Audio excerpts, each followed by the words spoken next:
దేవుని పిల్లలారా, మరి దేవుడు మనకు అనుగ్రహించినటువంటి ఆయన దయ వలన మనము పొందుకున్నటువంటి ఈ మరి యొక్క శ్రేష్టమైనటువంటి సమయంలో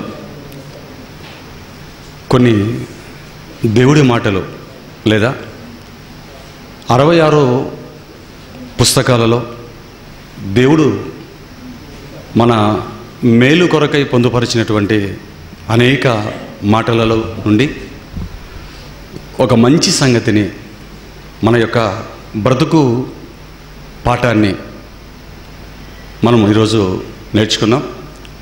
మరి క్రైస్తవ సమాజం ఈ పదాన్ని చదువుకొని కూడా మరి ఆ పదం యొక్క అర్థం చాలామంది తెలుసుకోలేక మరి కొన్ని అపార్థాలకు తావిచ్చిన మాటలు చెప్పుకున్నటువంటి మరి ఆ మంచి మాట గురించి 66 పుస్తకాలలో రాయబడిన ఆ మాట గురించి మనం ఈరోజు ఆలోచిద్దాం. దేవుని పిల్లలారా, మరి అదేంటంటే గడిచిన కాలంలో కూడా చాలామంది దీన్ని నన్ను ప్రశ్నగా అడిగారు.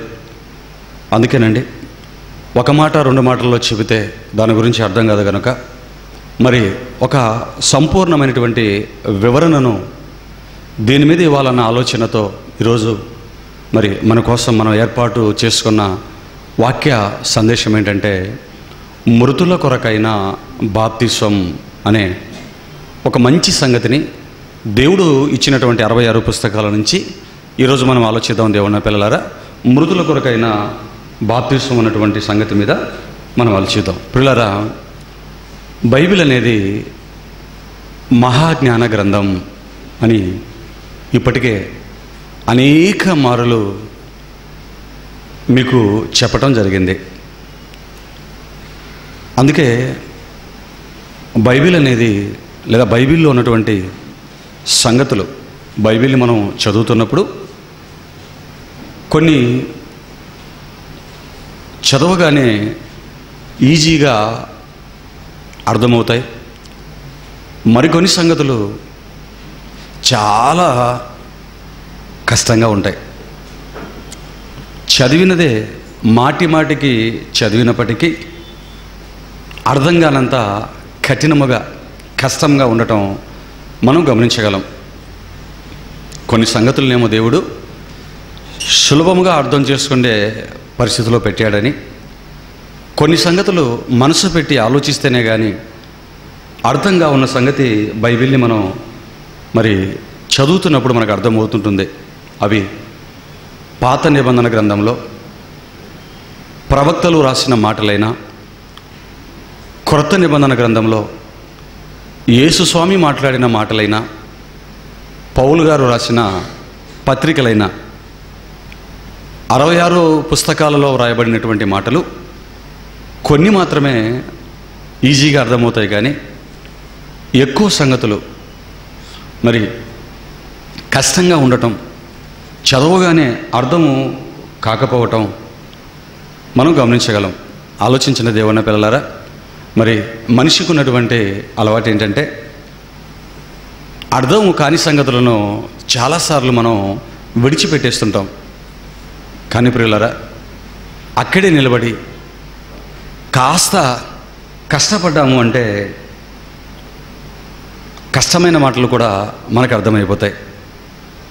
అలాగే దేవుడి మాటలు మనకు అర్థం కావాలి అంటే తెలుసుకోవాలన్న ఆశ, నేర్చుకోవాలన్న ఆసక్తి మనకు ఉండాలండి. మరలా చెప్తాను ప్రియులారా, దేవుడి మాటలు మనకు అర్థం కావాలి అంటే ఒకటి తెలుసుకోవాలి అన్న ఆశ ఉండాలి, రెండవది నేర్చుకోవాలన్న ఆసక్తి ఉండాలి.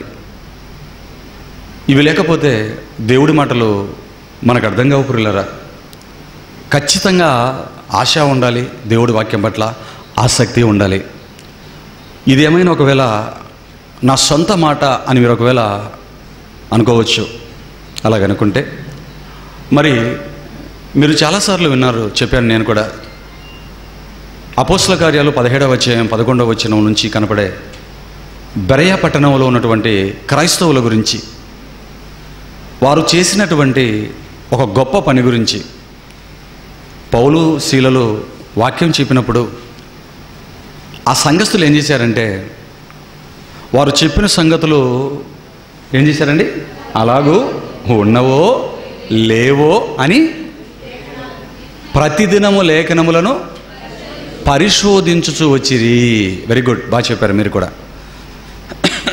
ప్రియులారా, బెరయ పట్టణంలో ఉన్నటువంటి క్రైస్తవులు దేవుని దృష్టికి గనులుగా ఎంచబడిన వారండి. ఎందుకంటే ప్రతిదినము లేఖనములను పరిశోధించుచు వచ్చినట్లుగా మనం చూసాం. అయితే ఇక్కడ మనం గమనించవలసిన మరో సంగతి ఏంటంటే, మనము తెలుసుకునవలసిన మరో మాట ఏంటంటే ప్రియులారా, వీరు ప్రతిదినము లేఖనాలను పరిశోధించడానికి మునుపు మరో పని చేశారు. లేఖనాలని ప్రతిదినము పరిశోధించటానికి మునుపు ఈ బెరయ పట్టణంలో ఉన్న క్రైస్తవులు చేసిన మరో పని ఏంటంటే, పౌలు శీలలు చెబుతున్న వాక్యాన్ని వారు ఆసక్తితో అంగీకరించి అనే మాట ఉందో లేదో ఆ 11వ వచనాన్ని ఒకసారి చూస్తే బాగుంటుంది అనుకుంటున్నా. అపోస్తల కార్యాలు 17వ అధ్యాయం 11వ వచనాన్ని మీరు చూడగలిగితే, వీరు దశలోకంలో ఉన్న వారి కంటే గనులయుండిరి,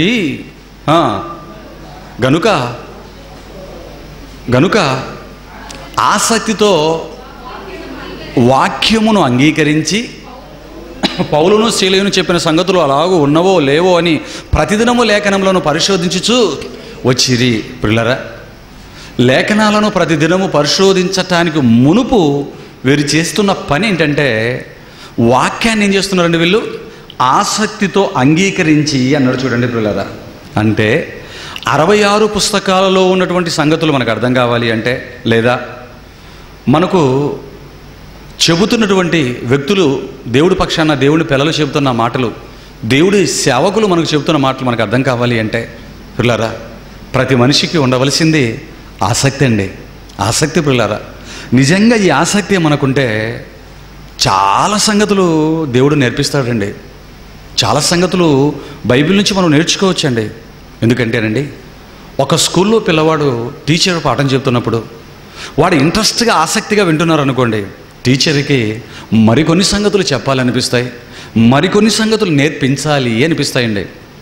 టీచర్ పాఠం చెప్తున్నప్పుడు అటు ఇటు చూస్తున్నాం అనుకోండి, మనం చెవుల్లో వేలు పెట్టుకోవటాలు, తల నిమురుకోవటాలు, అటు ఇటు ఏదో దిక్కులు చూస్తున్నాం అనుకోండి, పట్టించుకోవట్లేదు అనుకోండి, చెబుతున్న వ్యక్తికి మరికొన్ని సంగతులు చెబుదాం అనుకుంటుందా టీచర్ అమ్మ? లేకపోతే వీళ్ళకెందుకు ఈ సంగతులు చెప్పడం అని విసిగిపోవటం, చెబుతున్న సంగతిని మధ్యలో ఆపేసి వీళ్ళకి చెప్పడం వేస్ట్ అనుకోవటం, ఇలాగా ఆలోచనలోకి వెళ్ళిపోతుందా? ఆలోచించండి పిల్లరా, చెప్పటానికి ఇష్టపడరండి. అంటే మనకు ఎన్నో సంగతులు చెప్పాలన్న ఆశ, ఎన్నో సంగతులు నేర్పించాలి నా పిల్లలకు అన్నటువంటి ఆలోచన దేవుడికి ఉంటున్నప్పటికీ, బైబిల్లో దాన్ని పొందుపరచినప్పటికీ, దేవుని పిల్లలారా, నేర్చుకోవాలన్నటువంటి ఆశ, నేర్చుకోవాలన్న ఆసక్తి మనకు లేకపోతే దేవుడు కూడా మనకు సంగతులు తెలియచేపడానికి ఒక టీచర్ ఎలాగైతే ఇష్టపడదో దేవుడు ఇష్టపడాడండి. మన ప్రవర్తన బాగుండాలి, మన బ్రతుకు బాగుండాలి, వాక్యాన్ని నేర్చుకోవాలన్న ఆశ ఆసక్తి మనలో ఉండాలి. దేవుడిని పిల్లలారా, అప్పుడే దేవుడు నేర్పించాలి అనుకుంటాడు. దేవుడు నేర్పించాలి అనుకుంటాడండి. నిజంగా చాలాసార్లు అండి మనిషికండి భోజనం దగ్గర ఉన్నటువంటి ఆలోచన వాక్యాన్ని భుజించడం దగ్గర ఉండదండి. మనకు ఎవరైనా భోజనం పెట్టాలి అనుకోండి, మొదట ఏమేస్తారండి? మనకి ప్లేటో విస్తర వేస్తారు. విస్తర వేసి మనకు గ్లాసు పెట్టి నీళ్లు పోసాడంటే అర్థం ఏమని? ఇక మనకు నెక్స్ట్ భోజనం పెడతారని. అంతేనా పిల్లరా? అందుకే మనం కూడా ఏం చేస్తుంటాం, టేబుల్ దగ్గర కూర్చుంటాం, బంతిలో కూర్చుంటాం. ఏమండి, మన దగ్గర విస్తరేసి గ్లాసు పెట్టేసి వాటర్ పోస్తున్నాడు అనుకోండి, ఆటోమేటిక్గా ఇక భోంచేయటానికి మనస్సును మనం సిద్ధపరచుకుంటాం. అంతేనా? అందుకే ఏం చేస్తారంటే విస్తరాకు వేసిన తర్వాత ఏమండి, విస్తర వేసి వెళ్ళిపోయిన తర్వాత, వ్యక్తి వేసి వెళ్ళిపోయిన తర్వాత ఆ కూర్చొని మనం ఏం చేస్తామంటే ఏమండి, మనం కూడా సిద్ధపడతాం. సిద్ధపడడానికి, తినడానికి సిద్ధపడడానికి కొన్ని పనులు చేస్తాం. గ్లాసులో నీళ్ళు చేతిలో తీసుకొని ఆ ఇస్తర మీద వేసి దాన్ని ఇలాగా కడిగేసి వంపటం. ఎందుకు ఇవన్నీ చేస్తున్నావు? ఎందుకు ఇవన్నీ చేస్తున్నావు అంటే తినటానికి సిద్ధపడుతున్నావు. పెట్టేసరికి తినేద్దామని సిద్ధపడుతున్నావు. ఇది మీకు అర్థమైతేనండి, దేవుడి మాటల దగ్గర కూడానండి ఏమండి, భోజనానికి ఎలాగైతే సిద్ధపడాలన్న ఆలోచన మనకు వస్తుందో, దేవుడి మాటలు కూడా వినేటప్పుడు మన మనసును సిద్ధము చేసుకోవాలండి.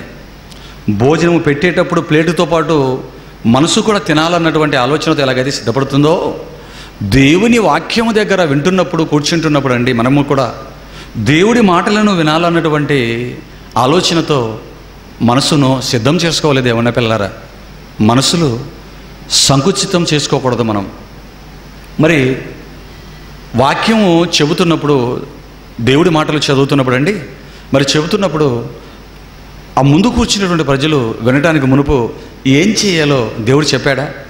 వాక్యం వినటానికి మునుపు మనసు సరిచేసుకోవాలి అని, వాక్యం విన్న తర్వాత బ్రతుకులు సరిచేసుకోవాలన్నటువంటి సంగతి మరి దేవుడు బైబిల్లో చెప్పినట్లుగా ఎక్కడైనా ఉందా అండి? చెప్పాడండి, చెప్పాడు. మన దురదృష్టవశాత్తు మనం కనుక్కోలేకపోయాం, మనకెవరూ చెప్పలేకపోయారు. చెప్పాడా? వాక్యం వినటానికి మునుపు మనం ఎలాగుండాలో దేవుడు చెప్పాడు బైబిల్లో. ఇర్మియా గ్రంథం పాత నిబంధనలోనే చెప్పాడండి, ఓల్డ్ టెస్టిమెంట్లోనే చెప్పాడు. పిల్ల తన మాటలు ఇచ్చినప్పుడే, ప్రవక్తను పంపినప్పుడు చెప్పిన మాట 6వ అధ్యాయం, ఇర్మియా గ్రంథం 6వ అధ్యాయం 10వ వచనాన్ని చూడండి దేవుని పిల్లలారా. 10వ వచనం, విందురని, ఇర్మియా గ్రంథం 6:10 అండి. ఇర్మియా గ్రంథం 6వ అధ్యాయం 10వ వచనం చదవండి నాన్న. విందురు అని నేను ఎవరితో మాట్లాడుదును, ఎవనికి సాక్ష్యం ఇచ్చేదను, వారు వినుటకు తమ మనస్సులను సిద్ధపరచుకొనరు గనుక వినలేకపోయిరి. వినటం గురించి దేవుడు మాట్లాడుతున్నాడండి. ఆయన మనస్సులో ఉన్నటువంటి ఆశను కూడా దేవుడు ఇక్కడ బయట పెడుతున్నాడు. అదేంటంటే, చెప్పాలన్న ఆశ నాకుంది, నేర్పించాలన్న ఆశ నాకుంది, కానీ వినే మనస్సు ప్రజలకు లేదు అంటున్నాడు. చెప్పాలన్న కోరిక నాకుంది, కానీ వినటానికి వారు సిద్ధంగా లేరన్నాడు. అంటే ఆ మాటను చెబుతూ కింద ఏమని చెప్పాడంటే, వినుటకు వారు తమ మనస్సును సిద్ధపరచుకొనరు అని దేవుడు అంటున్నాడంటే, వినటానికి మునుపు మనం దేనిని సిద్ధపరచుకోమని వాక్యం సెలవిస్తుందండి? మనసు సిద్ధపరచుకోమని చెప్తుందండి వాక్యం. పిల్లరా, వినటానికి మునుపు మనసు సిద్ధపరచుకోవాలి, మనసు సిద్ధపరచుకోవాలి. విన్న తర్వాత దేనిని బాగు చేసుకోవాలి? బ్రతుకును బాగు చేసుకోవాలి. బాగా వినండి, చెప్పేవారు లేరు ఇలాంటి మాటలు. పిల్లరా, రండి వినండి ప్రార్థించుకోండి వెళ్ళిపోయింది అని చెప్పే మాటలు కాదండి వాక్యం అనేది. రావటం, వినటం, ప్రార్థించుకోవటం, వెళ్ళిపోవటం మన జీవితాల్లో ఇప్పటికే జరిగాయి, కానీ వాక్యం మాత్రం మనకు రాలేదు.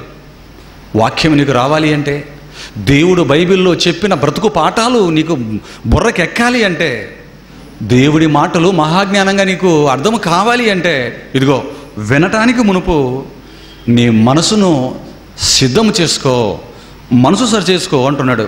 విన్న తర్వాత నీ బ్రతుకును చక్కదిద్దుకోనైనా, సరిచేసుకోనైనా అని దేవుడు చెప్తున్నాడు. దేవుని పిల్లలారా, అది ఒకప్పటి ఇశ్రాయేలీయుల గతి. చెప్పిన వినటానికి మునుపు మనసును సిద్ధం చేసుకునే మంచి గుణం ఇశ్రాయేలీల్లో లేకుండా పోయింది. దేవుని పిల్లలారా, పొరపాటున భవిష్యత్తు కాలంలో నా పిల్లల మనసులలో, ప్రపంచ ప్రజానీకానికి ఇటువంటి గుణం వస్తుందేమో అని నాయనా వినటానికి ముందు మీ మనసులను సిద్ధము చేసుకోండి అని దేవుడు తన వాక్యం ద్వారా చెబుతున్నాడు. పిల్లలారా, ఆలోచించండి పిల్లలారా. అంటే మనసులను విశాలము చేసుకోండి అంటున్నాడు. ఏమండి, ఇరుకు ప్లేట్లు ఉంటాయి, చిన్ని ప్లేట్లు ఉంటాయండి. మరి చిన్ని ప్లేట్లలో మనకు పుష్టికరమైన భోజనం పెట్టాడు అనుకోండి, ఏంటి తినడానికి ఇబ్బందికరంగా ఉంటుందా, బాగానే ఉంటుందా? చిన్న ప్లేట్స్లో బిర్యానీ పెట్టి, ఆ కర్రీస్ ఒక పక్క, గోంగూర పచ్చడి ఒక పక్క, పెరుగు చట్నీ, కచాంబరా అంటారు కదండి, కోస్తాలో కచాంబరా అంటారు, రాయలసీమలో పెరుగు చట్నీ అంటారు. ఇవన్నీ వేసేస్తున్నాడు అనుకోండి, ఆ వేపుడు, ఫిష్, ఆ ముక్క, ఇవన్నీ వేస్తున్నాడు అనుకోండి, ప్లేట్ చిన్నది అనుకోండి, ఎలా సరిపోతాయి చెప్పండి? ఇరుకు ప్లేట్ కదండి, ఇబ్బంది పడతామండి. అందుకే మనిషి ఏం చేశాడంటే, చిన్ని ప్లేట్లలో తినటం ఇరుకుతో కూడిన ఇబ్బంది కనుక మనిషి ఏం చేశాడంటే, తినడానికి పెట్టుకుంటున్న ప్లేట్లను ఏం చేశాడండి, సంవత్సరం చిన్నవి చేసుకున్నాడు, పెద్దవి చేసుకున్నాడా? పెద్దవి చేసుకున్నాడండి. ఒకనాడు పెళ్ళిళ్ళలో ఏదో చిరుగు పని ఇస్తారు వేసేవాళ్ళు. ఇప్పుడు చూసినట్లయితే readymade green colour, white colour ఇంత ప్లేట్స్ అండి. ఒక దగ్గర ఒక ప్లేట్లో 4 తినేటంత ప్లేటును ఒక వ్యక్తికి వేసేస్తున్నారు. అంటే తిండి విషయంలో, భోజనం విషయంలో మనిషి ప్లేట్ని ఏం చేసుకున్నాడు? విశాలం చేసుకున్నాడు. పిల్లలారా, బాగుంది, మంచిదే, కంఫర్టబిలిటీ కోరుకున్నావు, గుడ్. మరి దేవుని వాక్యాన్ని వినటంలో, ఆయన వాక్యాన్ని భుజించటంలో, ఆయన వాక్యానికి అర్థం చేసుకోవటంలో ఈ సిద్ధపాటు గురించి ఏం చేసావు? ఇక్కడ మాత్రం మనిషి మనసు కుచించుకుపోయినట్లుగా, చిన్నది ఇరుకైపోయినట్లుగా మనం ఆలోచించగలం. అందుకేనండి దేవుడు ఆ మాట చెప్పాడు. పిల్లరా, మనం తింటున్న భోజన విషయంలో ప్లేటు చిన్నదైనా రెండోసారో మూడోసారో పెట్టుకోవచ్చు, కానీ వాక్యం వింటున్నప్పుడు మన మనసు కుచించుకుపోకూడదండి. కుచించుకుపోతే కొన్ని సంగతులు గ్రహిస్తాం తప్ప గొప్ప సంగతులు మనం గ్రహించలేము దేవుళ్ళ పిల్లలారా.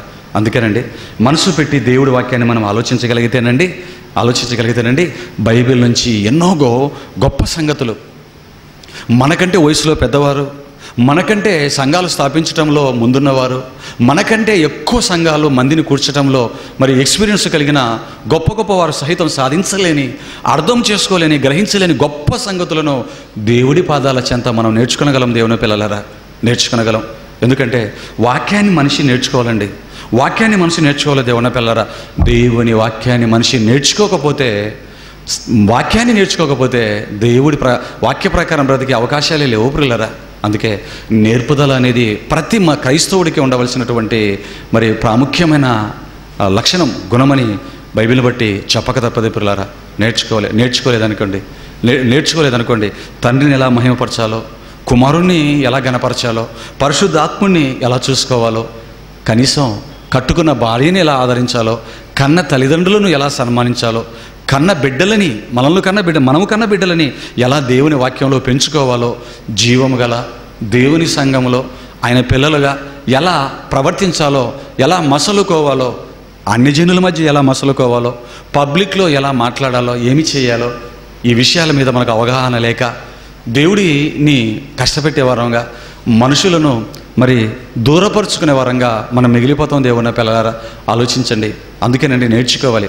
అంటే నేర్పుదల ఎవరికైతే ఉంటుందో, ఎవరైతే వాక్యాన్ని నేర్చుకుని ఉంటారో దేవునిగా మహింపరుస్తారు, క్రీస్తును క్రీస్తుగా ఘనపరుస్తాడు. అవునా కదా? మీరు ఆలోచించండి పిల్లలారా. నేను చెబుతున్న మాటల ప్రకారమే కాకుండా మనసు పెట్టి వాక్యాన్ని బట్టి మీరు ఆలోచించండి దేవుని పిల్లలారా. ఎందుకంటే దేవుణ్ణి ఎలా ఘనపరచాలో, ఎలా మహిమపరచాలో నేర్చుకోవటం అవసరమంటారా? అవసరమండి. మనం దేవుని మహిమపరచటం, దేవుని ఘనపరచటం, దేవుని గొప్ప చేయటం, ఆయన కృపా మహిమకు కీర్తి కలిగే చేయటం అనేది మనం నేర్చుకోకపోతే, అసలు ఆయనకంటూ ఒక కృప ఉందని, ఆ కృపా మహిమకు మనం కీర్తి కలగజేయాలన్న సంగతే మనకు తెలియకుండా పోయే అవకాశాలు ఉంటాయి. అందుకనే ఇలా నేర్చుకోకుండానే జీవితాలు కొనసాగిస్తూ సంఘాల్లో సభ్యులుగా ఉండటం వలన ఈరోజు మనకంటే ముందు పుట్టినవారు, మనకంటే ముందు బైబిల్ పట్టుకున్నవారు చాలా మందిలో నేర్పుదల లేకపోవడం వలన వారు చెబుతున్న మాటలు వింటున్నప్పుడు వారికి సరిగ్గా నేర్చుకోలేదన్న సంగతి మనకు అర్థమవుతుంటుంది. చాలామంది దేవుని మహింపరచడం గురించి సంఘాల్లో పబ్లిక్ సభలలో మాట్లాడుతూ, టీవీలో కూడా మాట్లాడుతూ, ప్రార్థనలు చేస్తూ అంటున్న ఒక మాట, ఊత పదం లాంటి మాట మీకు తెలియంది కాదు.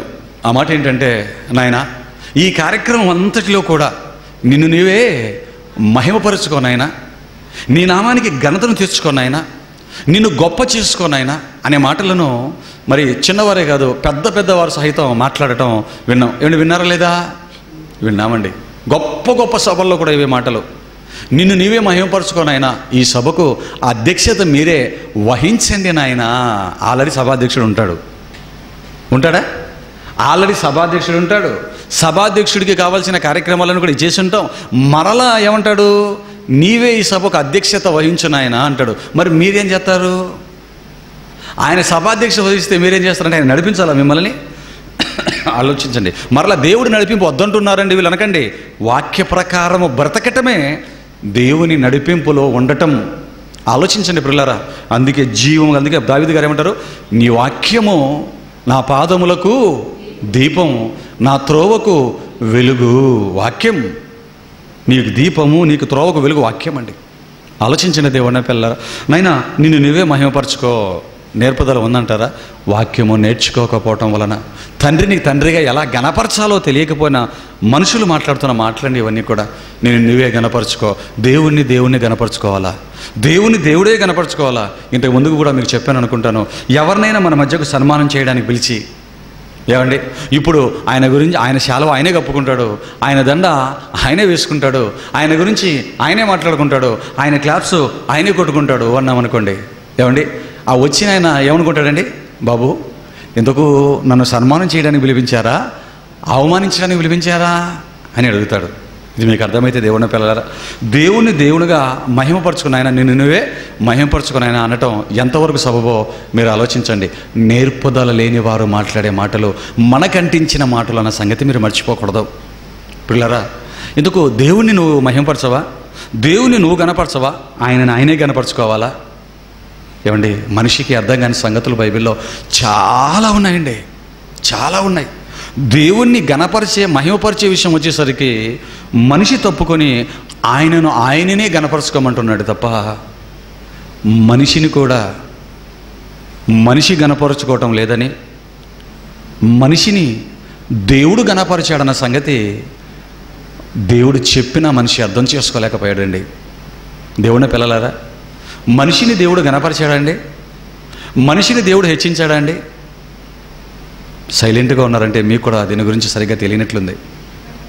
కీర్తనల గ్రంథం 8వ అధ్యాయం 3వ వచనం నుంచి 5, 6 వచనాల వరకు రాయబడిన దేవుని జీవం కలిగిన మాటలను మీరు చూడగలిగితే, మనిషిని దేవుడు ఏం చేశాడో అక్కడ చెప్తున్నాడు. చూడండి పిల్లరా, కీర్తనల గ్రంథం 8వ అధ్యాయం 3వ వచనాన్ని మీరు చూడగలిగితేనండి, కీర్తనల గ్రంథం 8వ అధ్యాయం 3వ వచనం, నీ చేతి పని అయిన నీ ఆకాశములను నీవు కలుగజేసిన చంద్ర నక్షత్రములను చూడగా, నీవు మనిషిని జ్ఞాపకం చేసుకున్నటకు వాడు ఏపాటివాడు?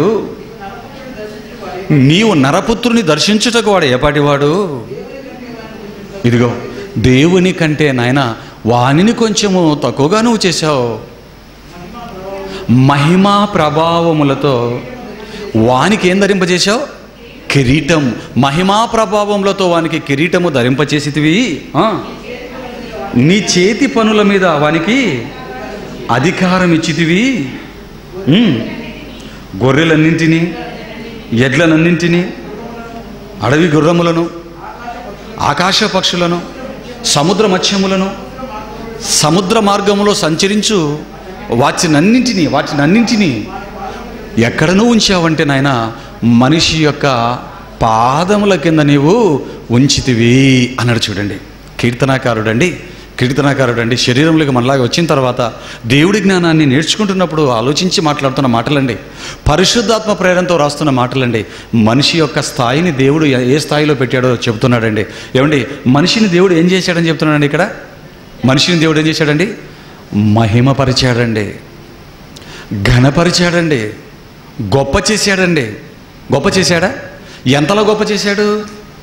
మనిషి దేవుణ్ణి గణపరచడం నేర్చుకోలేదేమో కానీ, మనిషి దేవుణ్ణి గొప్ప చేయడేమో కానీ, మనిషి దేవుణ్ణి గణపరచడేమో కానీ, దేవుడు మాత్రం మనిషిని గణపరుస్తున్నాడు. చూడండి, 5వ వచనంలోకి రాగానే అంటున్నాడు, మహిమా ప్రభావములతో వానికి కిరీటమును ధరింపచేసితివి. కిరీటాలు మీరే పెట్టుకోండి అన్నాడా? ఆయనే పెట్టాడా? ధరించుకోమ్మంటివి అన్నాడా? ధరింపజేసితివి అన్నాడా? అంటే కిరీటాన్ని మహిమా ప్రభావంతో కిరీటాన్ని మనిషికి ధరింపచేసాడంటే మనిషిని మహిమపరుస్తున్నది ఎవరండి ఇక్కడ? మనిషికి ఘనతను తీసుకొస్తున్నది, ఘనపరుస్తున్నది ఎవరండి?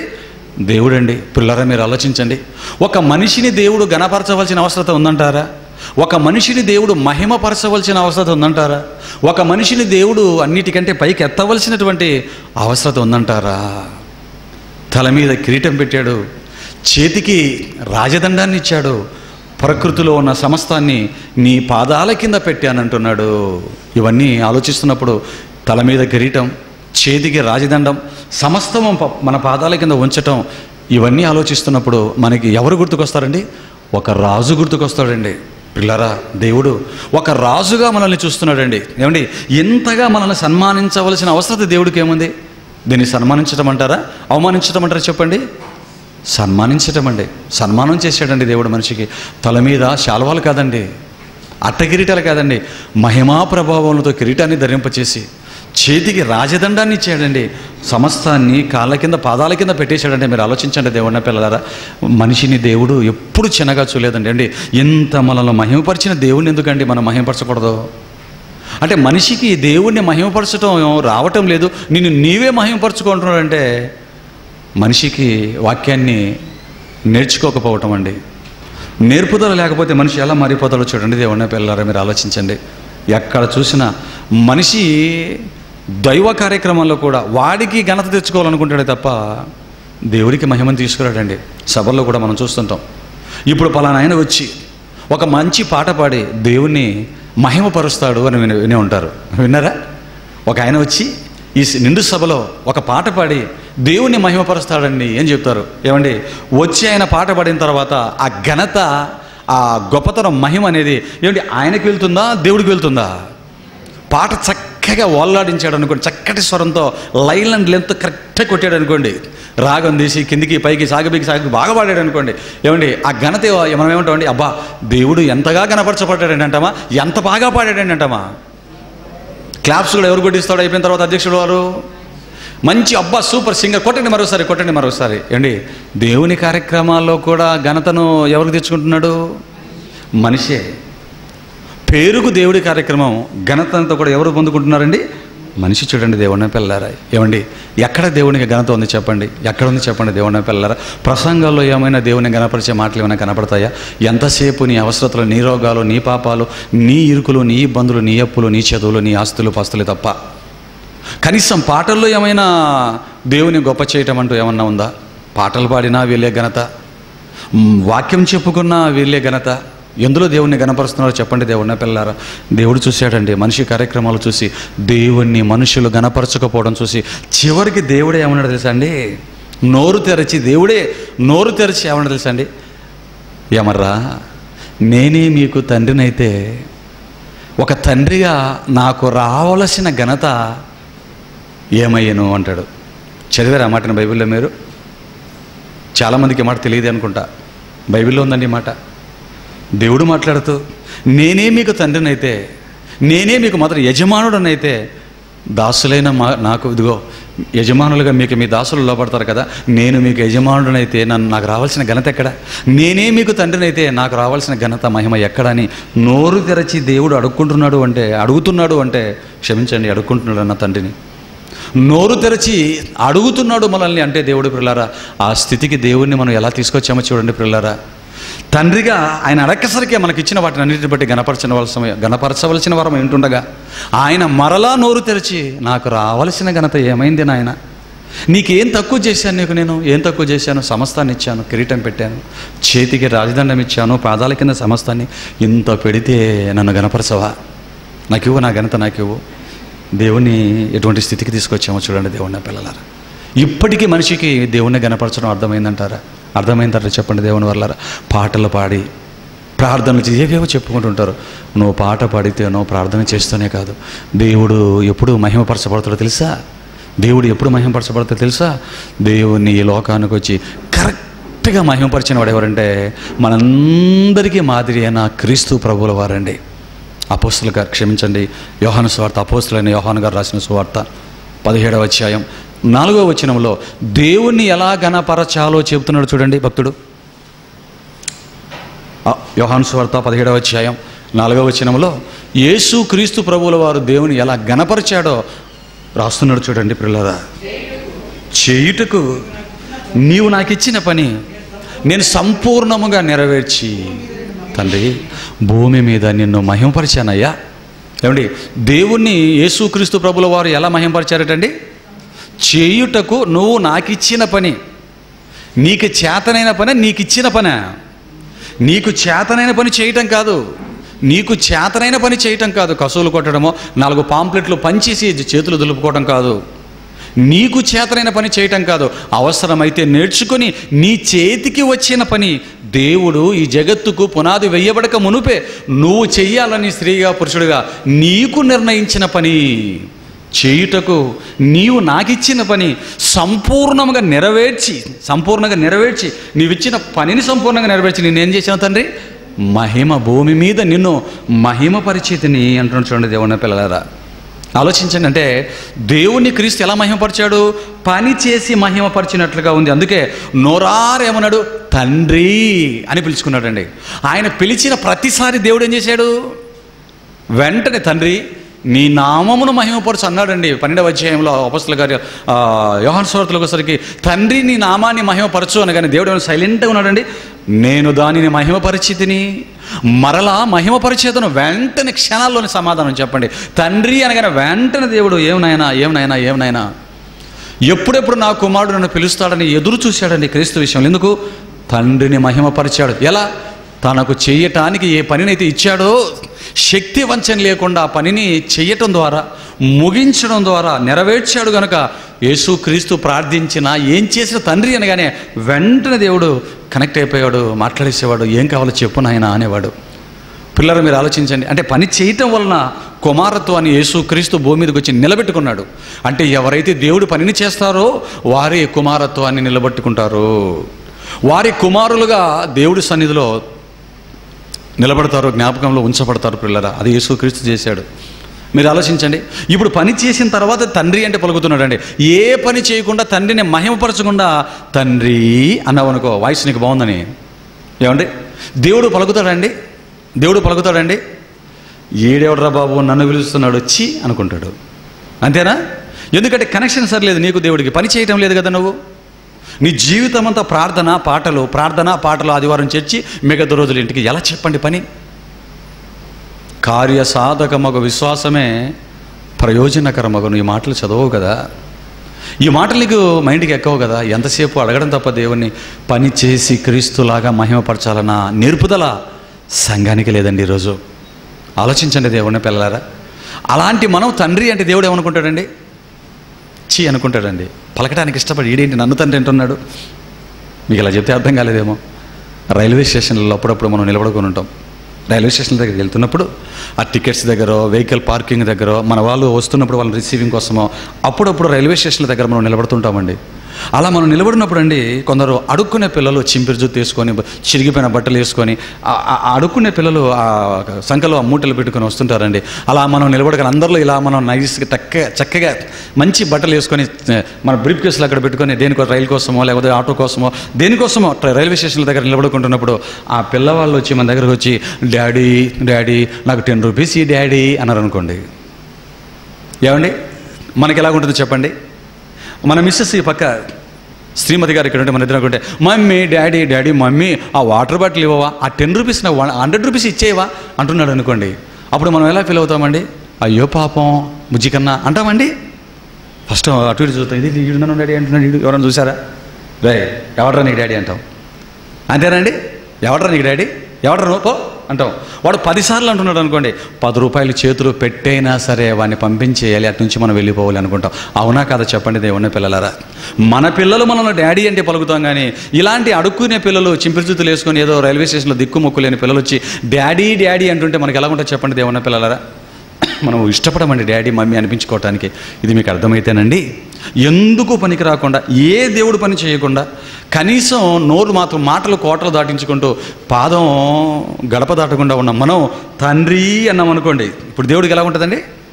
అబ్బా ఎవడ్రా ఈ వీడు నన్ను పిలుస్తున్నాడు తండ్రి అని.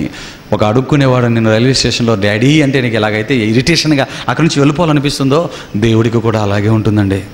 దేవుడికి కూడా అలాగే ఉంటుంది దేవుని పిల్లలు. అందుకనండి దేవుడి మనస్సును అర్థం చేసుకున్నవాడే దేవుని మహిమపరచగలడు, దేవుని గణపరచగలడు. దేవుని వాక్యం పట్ల వినటానికి ఆసక్తి కలిగి మనసును సిద్ధము చేసుకున్నవాడే దేవుడు 66 పుస్తకాలలో చెప్పిన చిన్ని సంగతులతో పాటు కష్టమైన క్లిష్టమైన మహాజ్ఞాన సంగతులను అన్నింటినీ సాధించగలుగుతాడు. అలా దేవుడి పనిలో ఉంటూ ఆయన మాటల పట్ల ఆసక్తి కలిగిన ప్రజలకు దేవుడు తెలియచేసిన, వారికి మాత్రమే అర్థం చేసుకొని మాట్లాడగలిగినటువంటి ఒక మంచి సంగతే మృతుల కొరకైన బాప్తిస్వం. ఎక్కడుంది ఈ మాట బైబిల్లో? కొరింథీయులకు రాసిన మొదటి పత్రిక, అపోస్తలుడైన పౌలు కొరింథీయులకు రాసిన మొదటి పత్రిక 15వ అధ్యాయము 29వ వచనాన్ని మీరు చూడగలిగితేనండి. కొరింథీయులకు రాసిన మొదటి పత్రిక 15వ అధ్యాయం 29వ వచనాన్ని మీరు చూడగలిగితే అక్కడ ఏమని వ్రాయబడిందో చూడండి పిల్లరా. 29 చదవండి. ఇట్లు కాని ఎడల మృతుల కొరకై బాప్తిస్మము పొందువారేమి చేతురు, మృతులు ఏమాత్రమును లేపబడని ఎడల మృతుల కొరకు వారు బాప్తిస్మము పొందనేలా చాలండి. పిల్లరా, ఈ మాటలు ఎవరికి రాస్తున్నారు అంటే అపోస్తులైన పౌలు గారు క్రీస్తును నమ్ముకున్నటువంటి సంఘముగా, విశ్వాసుల గుంపుగా, పరిశుద్ధ జనముగా, దేవుని సొత్తు అనుకుంటున్న క్రైస్తవులకు ఈ మాటలను రాస్తున్నాడండి.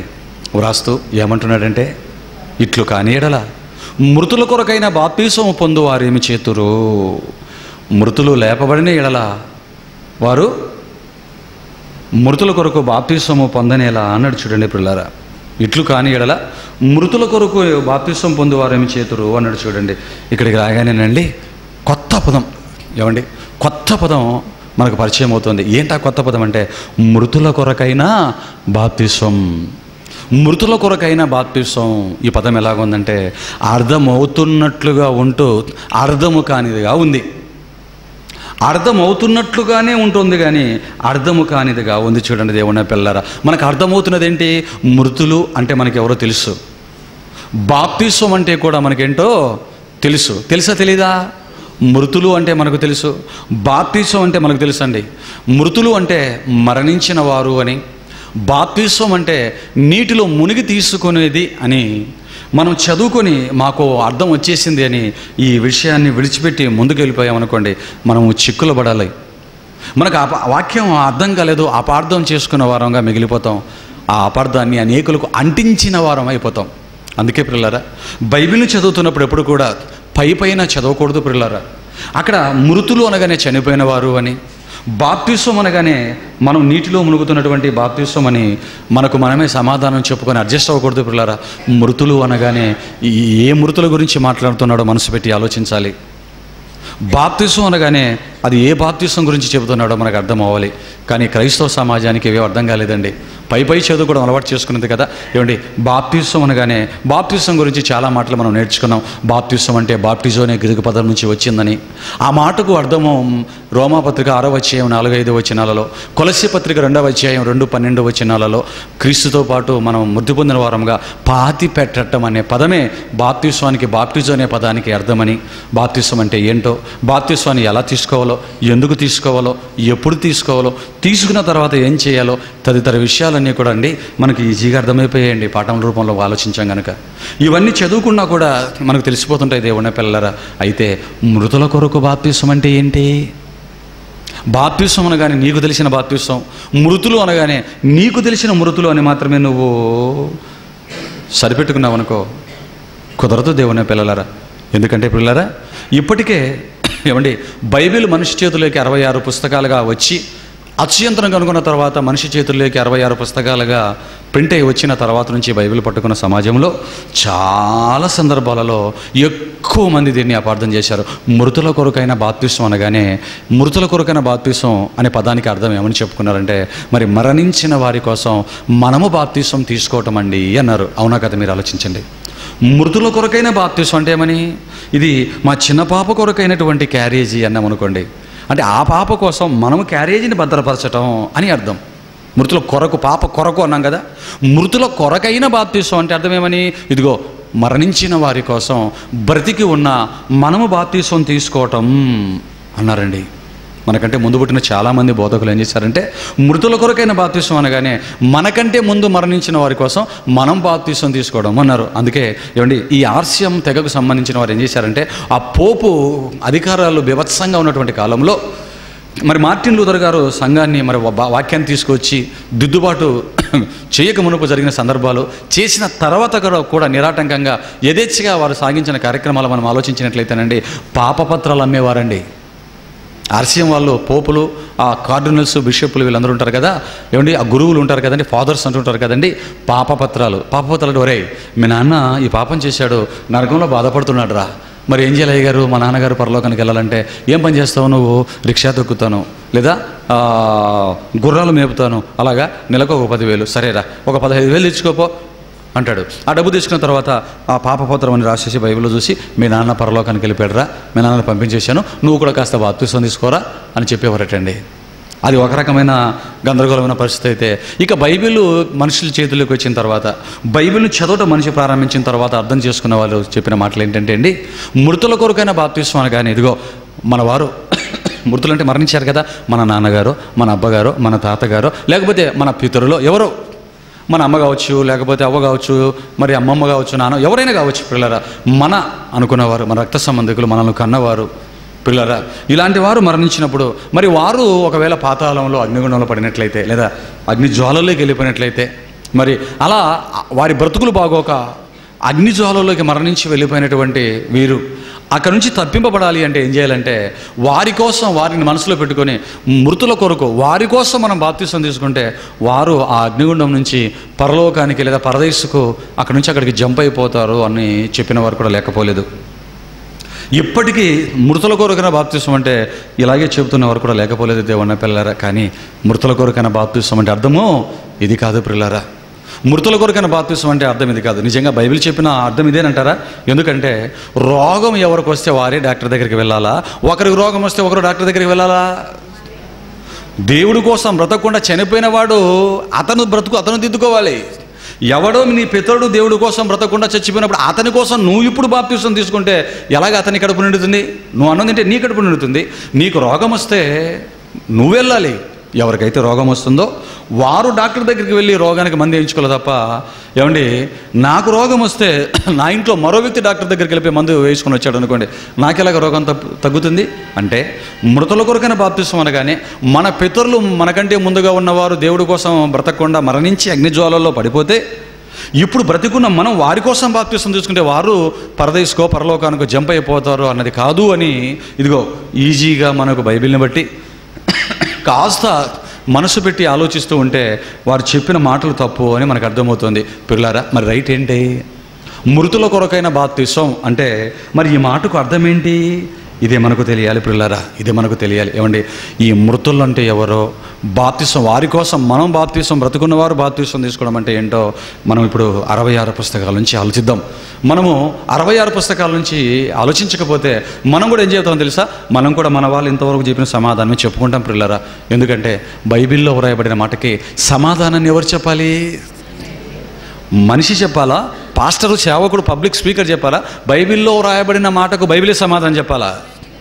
ఇది తెలియక కొందరు ఏమనుకుంటారంటే పాపం క్రైస్తవులు వారిని చూసి జాలిపడంటాం తప్ప మనం ఏం చేయలేమండి. ఏమండి ఏ క్రైస్తవుడు అయితే ఈ పదాన్ని ప్రక్కన పెడతాడో, బైబిల్కు బైబిలే సమాధానం చెప్పాలన్న మాటను ప్రక్కన పెడతాడో ఆ క్రైస్తవుడు ఖచ్చితంగా తప్పులకు వెళ్ళిపోక తప్పదు దేవుని పిల్లలరా. ఆ క్రైస్తవుడు పట్టుకున్న ఆ సేవకుడు, ఆ స్పీకరు పట్టుకున్న బైబిల్కి అన్యాయం చేస్తాడు, తనకు తాను అన్యాయం చేసుకుంటాడు, తన ముందున్న సమాజానికి ప్రజలకు కూడా అన్యాయం చేసి ఆ ప్రార్థనలోకి వెళ్ళిపోతాడండి. అందుకే ప్రియులారా, ఏ మనిషి తీశాడు అని మనిషిని బట్టి కాకుండా దేవుడు బైబిల్లో చెప్పిన విధంగానే ఆత్మ సంబంధించిన సంగతులు ఆత్మతోనే సరిచూచుకొనొచ్చిన ముందే చెప్పాడండి.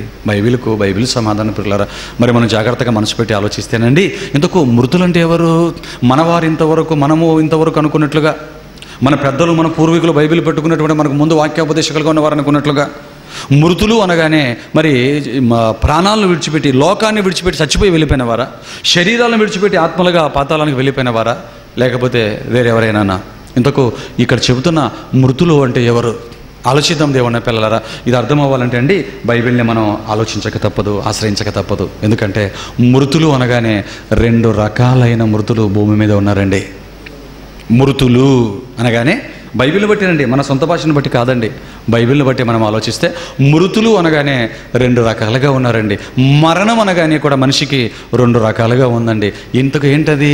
ఒకటి మరణం అనగానే ఒకటి శరీరం నుంచి ఆత్మ వేరు చేయబడటం, 2 దేవుడి కోసం బ్రతకకపోవటం.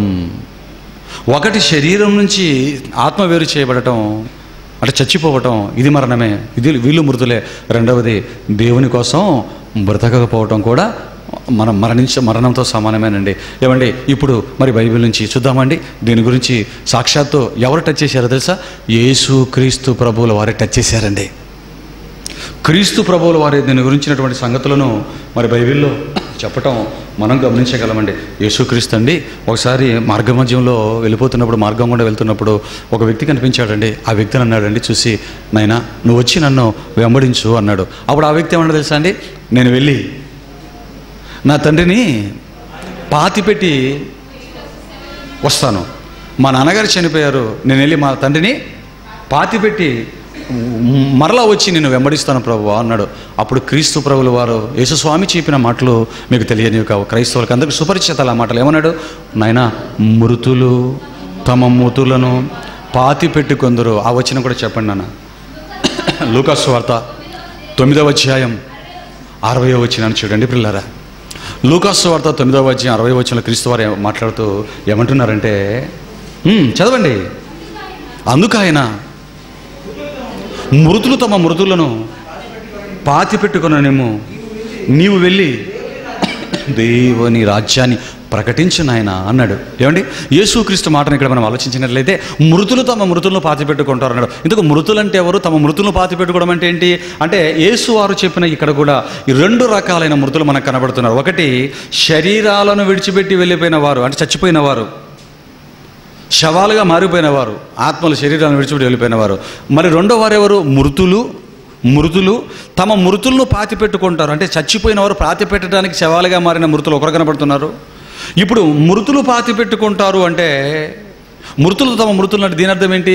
నిజంగా ఈ మాటను మనం మన భాషలో తీసుకుంటే మృతులు పాతి పెట్టుకుంటారు అంటే, మృతులు అంటే చచ్చిపోయిన వాళ్ళు కదా. అంటే చచ్చిపోయిన శవాలు పాతి పెట్టుకుంటాయా? శవాన్ని శవం ఎలా పాతి పెట్టుకుంటుంది? కుదరటం లేదు, చూసారా, పొసకటం లేదు. అంటే ఇక్కడ ఏదో దేవుడు చెప్పాలనుకుంటున్నాడు. ఒకటి మృతులు అంటే ఈ లోకాన్ని విడిచిపెట్టి వెళ్ళిపోయిన వారు.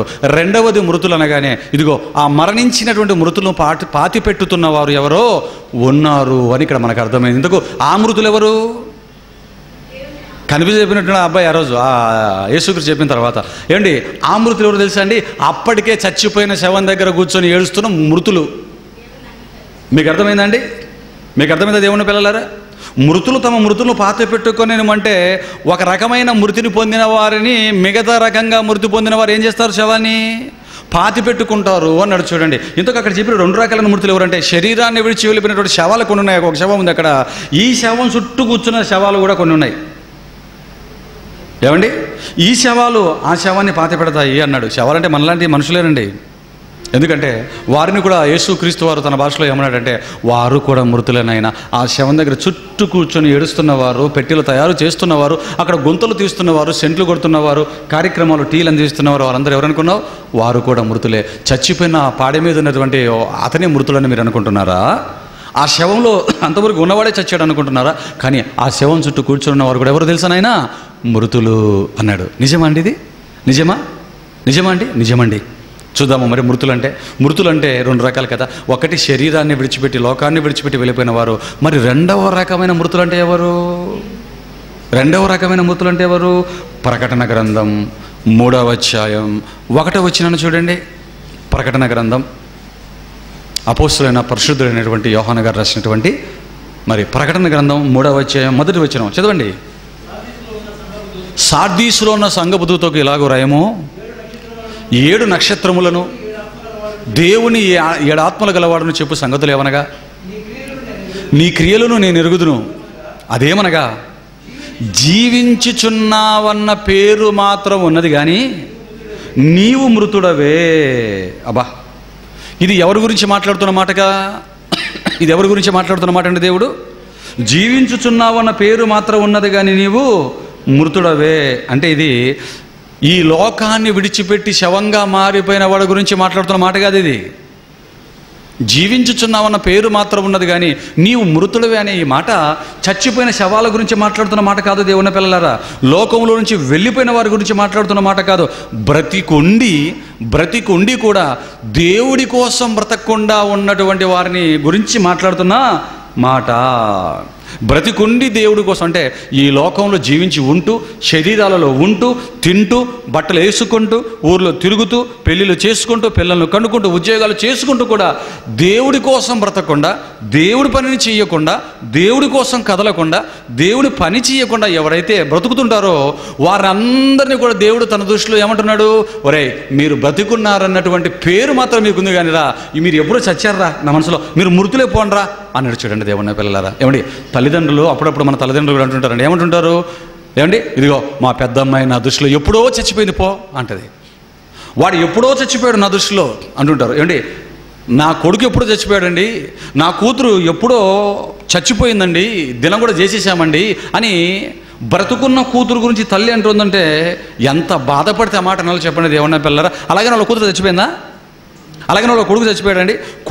కూతురు బతుకుండగా ఒక ఆయన అయితే కోవిడ్కి వాళ్ళ పాప వెళ్ళిపోతుంటేనండి, మాకు తెలిసిన కుటుంబమేనండి, వాళ్ళ కూతురు అందంగా ఉంటూ భర్తతో గొడవలు పడిపోయి భర్తను వదిలేసి బిడ్డను కనేసి ఆడపిల్లని తల్లిదండ్రులకు అప్పగించేసి అందంగా ఉంటున్న పాప కోవిడ్కి వెళ్ళిపోతుందండి. అమ్మ నాన్నకు తెలియకుండా వీసా తెచ్చేసుకొని ఎక్కిపోయి ఆ పాప ఫ్లైట్ ఎక్కడానికి చెన్నైకి వెళ్ళిపోతుంటే వాళ్ళ నాన్నగారు ఇక్కడ ఏం చేశారు తెలుసా అండి, ఒక బిందె నీళ్ళు తీసుకొని వచ్చి బయట నిలబడి ఆ బిందె నీళ్ళు తల మీద పోసుకొని నా కూతురు చచ్చిపోయింది ఈ రోజుతో అనేసి స్నానం చేసి లోపలికి వెళ్ళిపోయాడండి. ఎందుకు ఇంత పని చేశాడు? బతుకుంది, కారులో ఎక్కింది, ఫ్లైట్ ఎక్కింది, ఆల్రెడీ కోవిడ్కి డబ్బులు కూడా పంపిస్తుంది, ఈయన మాత్రం స్నానం చేశాడు. ఎందుకు ఇలా చేశాడు? ఎంత బాధ కలిగితే, బాధ పెడితే ఒక తండ్రి ఆ మాట అంటాడు. మీరు ఆలోచించారంటే చచ్చిపోయినట్టు నా మాట వినకపోవటం అంటే తల్లిదండ్రుల మాట వినకపోతే వారి దృష్టిలో మనం ఏమైపోయినట్టు? అంత మాట అంటున్నారంటే ఎంత బాధ కలిగించాం ఒక బిడ్డగా. నీ తల్లిదండ్రుల గురించి నీకు ఇది అర్థమైతే దేవుని బిడ్డ, దేవుని పిల్లలారా మీరు ఆలోచించండి. మరి దేవుడికి కూడా ఇక్కడ అంటున్నాడు, ఆయన కడుపు కోతని చెప్తున్నావు, రే జీవించుచున్నావు నా పేరు మాత్రం ఉంది కానీ నాయన నువ్వు మృతుడవే, నా కోసం బ్రతకను గనుక, నేను చెప్పిన మాట వినవు గనుక. ఇంకా చూద్దామండి ఎఫెసీ పత్రిక 2వ అధ్యాయం 1వ వచనం. క్రైస్తవ సమాజానికి మీకు అందరికీ మాటలు తెలిసిన మాటలే, కొత్తగా ఉన్న మాటలేం కాదు దేవుని పిల్లలు, కాకపోతే అర్థాన్ని మాత్రం మీకు చూపుతున్నా. మృతులు అనగానే మన వాళ్ళు ఎటో వెళ్ళిపోయారు కనుక పై చూసుకున్నారు కనుక కాస్త లోపలికి దించుతున్న పిల్లలు మిమ్మల్ని. ఎఫెసీయులకు రాసిన పత్రిక 2వ అధ్యాయం 1వ వచనం చూడండి త్వరగా. మీ అపరాధముల చేతను మీ పాపముల చేతను మీరు చచ్చిన వారై ఉండగా. ఎఫెసీ పత్రిక 2:1 ఏమంటున్నాడండి? మీ అపరాధముల చేతను పాపముల చేతను మీరు చచ్చిన వారై ఉండగా అంటే జీవించి ఉంటూ పాపాలలో అపరాధాలలో క్రీస్తుని నమ్ముకోకుండా ఎవరైతే బ్రతుకులు మార్చుకోకుండా ఉంటారో వారందరూ దేవుడి దృష్టిలో ఎవరుగా ఉన్నారండి? చచ్చిన వారుగా ఉన్నారు. వారు చచ్చిపోయారు. ఎప్పుడో మీరు నాలోంచి చచ్చిపోయారు, క్రీస్తు కోసం బతకటం లేదు కదా, మీరు చచ్చిపోయారు పోండి అన్నాడు. మీరు చచ్చినట్లు నా దృష్టిలో లెక్క. అంటే మృతులు అంటే ఎవరైనా తెలుస్తుందండి ఇక్కడ? పాపములు అంటే జీవించే ఉంటాడు కానీ పాపాల చేత అపరాధాల చేత ఉంటూ వాడు దేవుడి పని చేయకుండా ఉన్నవాడు దేవుడి దృష్టిలో చచ్చిన వాడి కిందే లెక్క. చూసారా ఎంత చక్కగా యేసుక్రీస్తు మాటలకు పరిశుద్ధాత్మ దేవుడు వచ్చి అర్థాలను చక్కగా ఒక క్రమ పద్ధతిలో విభజిస్తూ చెప్పాడు. మరో మాట చూస్తారా పిల్లరా? తిమోతికి రాసిన మొదటి పత్రిక, పౌలు గారు తిమోతికి రాస్తూ 5వ అధ్యాయం 6వ వచనానికి రాగానే, మొదటి పత్రికలో తిమోతికి రాసిన మొదటి పత్రిక 5వ అధ్యాయం 6వ వచనానికి రాగానే అక్కడ కూడా మృతుల గురించినటువంటి ప్రస్తావన చేశాడు. చూడండి పిల్లరా. సుఖభోగముల యందు ప్రవర్తించున్నది బ్రతుకు చుండియు చచ్చినదయ్యుండును. ఏమంటున్నాడండి ఇక్కడ? ఏమంటున్నాడండి? ఎలాంటి మాట అంటున్నాడు చూడండి, ఎంత మాట అంటున్నాడు చూడండి. ఇంతకు ఎవరిని మాట అంటున్నాడు? నువ్వు బ్రతికి ఉండి కూడా చచ్చిన దానితో సమానమే, నువ్వు బ్రతికి కూడా చచ్చిన దానితో సమానం అని ఎవరిని ఉద్దేశించి అంటున్నాడండి? దేవుడి కోసం బ్రతకకుండా క్రీస్తుని నమ్మానని చెప్పుకొని బైబిల్లో పేరు పెట్టుకొని మెల్లో శిలువలు వేసుకొని ఆదివారం చర్చిలకు వస్తూ ఏమండి క్రైస్తవురాలను అని చెప్పుకుంటూ కూడా మరలా ఏం చేస్తుంది ఈవిడే? సుఖభోగాలు అంటే క్రైస్తవులుగా మారిన తర్వాత కూడా మంచి బట్టలు, మంచి తిండి, మంచి భర్త, మంచి భార్య, మంచి అందమైన పిల్లలు, అందమైన బిల్డింగు అంటూ ఏమండి నమ్మనప్పుడు నమ్మకుండా సుఖపడి, నమ్మిన తర్వాత జీతం అంతా నువ్వు, నీ భార్య, నీ పిల్లలు. 2 జీతాలు వచ్చి 2 జీతాలు, వ్యాపారాలలో వస్తే వ్యాపారాలలో, ఫంక్షన్లు వస్తే ఫంక్షన్లలో, ఒకవేళ భూములుండి పంటలు పండితే ఆ డబ్బు, ఇల్లుండి బాడగలు వస్తే ఆ డబ్బు, నీ ఇళ్ళ బాడిగలు నువ్వే తినేసి, నీ భూములో పండుతున్న పంటలు నువ్వే తినేసి, నీ బల్ల బాడిగ నువ్వే తినేసి, మొత్తం నువ్వే తినేసి, నమ్మకం ముందు అలా తిన్నావు, నమ్మిన తర్వాత ఇలా సుఖపడుతున్నావు. ఇలా క్రీస్తును నమ్మి కూడా నీ అన్నము నువ్వే తింటూ నీ సంపాదన అంతా నువ్వే మేసిస్తూ ఉన్నావు అనుకో, అటువంటి దాన్ని కూడా దేవుడు ఏమంటున్నాడు? సుఖభోగముల యందు ప్రవర్తించుచు, సుఖభోగముల యందు ప్రవర్తించున్నది బ్రతుకు చుండియు. అబ్బా ఎంత మాటలండి! నువ్వు బ్రతుకు అనుకుంటున్నావా? నువ్వు బ్రతుకున్నావు కానీ నువ్వు నా దృష్టిలో ఇప్పుడు చచ్చిపోయావు, సుఖభోగాలు ఏందో జీవిస్తున్నావు కదా. అంటే దేవుడి దృష్టిలో ఇప్పుడు నమ్మని వాడు మాత్రమే చచ్చినవాడా, మృతుడా? నమ్మి కూడా ఆయన కోసం బ్రతకకుండా వాడి డబ్బులు వాడే తినుకుంటూ వాడి పిల్లలు, వాడి కుటుంబం, నమ్మకం అంతా నీ సంపాదన అంతా కుటుంబానికే, నమ్మిన తర్వాత కుటుంబానికే సంపాదన. ఎలా చెప్పండి దేవుని పిల్లలారా? ఇది ఎలాగవుతుంది చెప్పండి? నమ్మకముందు కుటుంబం కోసం పెట్టుకున్నావు, నమ్మిన తర్వాత ఏం మార్చావు? నీ పాకెట్లో మనీ దేవుడి కోసం ఏం బాగా నేను వెచ్చించావు చెప్పు. పాత నిబంధనల ప్రకారం కూడా దశంభాగం ఏమైనా వెచ్చిస్తారండి? ఎంప్లాయీస్ చాలామంది ఉంటారండి. 500, 1000, 2000 దేవుడి కోసం అండి నెలకి. మరి నీ సంపాదన ఎంత? నీ సంపాదన ఎంత? దేవుడి కోసం నువ్వు ఇవ్వకుండా ఖర్చు పెట్టుకుంటున్నావంటే నువ్వు ఎవరో తెలుసా? సుఖభోగములు యందు బ్రతుకుతున్నావు. కాబట్టి దేవుని దృష్టిలో బ్రతికి ఉండి కూడా నువ్వు లోకంలో బ్రతుకున్నావు. దేవుని దృష్టిలో ఎవరు తెలుసా? చచ్చినవాడవు. అంటే మృతులు అనేవారు లోకంలో మాత్రమే ఉంటారా? సంఘంలో కూడా ఉంటారా? అంటే బయట ఉంటారు, సంఘం లోపట ఉంటారని ఇక్కడ మనకు దేవుని వాక్యాన్ని బట్టి ఇక్కడ మనకు అర్థమైంది. ప్రియులారా, మీరు ఆలోచించండి. ఇప్పుడు కొరింథీయులకు రాసిన మరి మొదటి పత్రిక 15వ అధ్యాయం 29వ వచనానికి వచ్చినట్లయితే పౌలు మహాశయుడు చెబుతున్న మాటను చూడండి. ఇట్లుండగా ఇట్లు కాని ఎడల మృతుల కొరకైన బాప్తిసం పొందువారేమి చేతురు? మృతులు మాత్రం లేపబడని ఎడల మృతుల కొరకు వారు బాప్తిసం పొందనేలా మృతుల కొరకైన బాప్తిసం, మృతుల కొరకు బాప్తిసం పొందుచున్నవారు ఏమండి ఇట్లు కాని ఎడలా అన్నాడు. చూడండి పిల్లారా, మృతుల కొరకైన బాప్తిసం. మృతులు అంటే ఎవరో మనకు తెలిసింది. పిల్లారా, మీరు ఆలోచించండి. మృతుల కొరకైన బాప్తిసం ఇంకా మనకు తెలియలేదండి. నీటి బాప్తిసం మనకు తెలిసింది. మృతుల కొరకైన బాప్తిసం మనకు తెలియదు. మనము మృతి పొందడానికి తీసుకునే బాప్తిసం నీటి బాప్తిసం మనకు అర్థమైంది తప్ప మృతుల కొరకైన వేరే వేరేల కోసం మనం పొందే బాప్తిసం ఏంటబ్బా? మరలా క్రీస్తు పాదాల చెంతకు వెళ్ళాలండి. మరలా క్రీస్తు పాదాల చెంతకు వెళితే చెప్తాడండి. మార్కు సువార్త 10వ అధ్యాయం, మార్కు సువార్త 10వ అధ్యాయం 38వ వచనాన్ని దయచేసి చూడండి.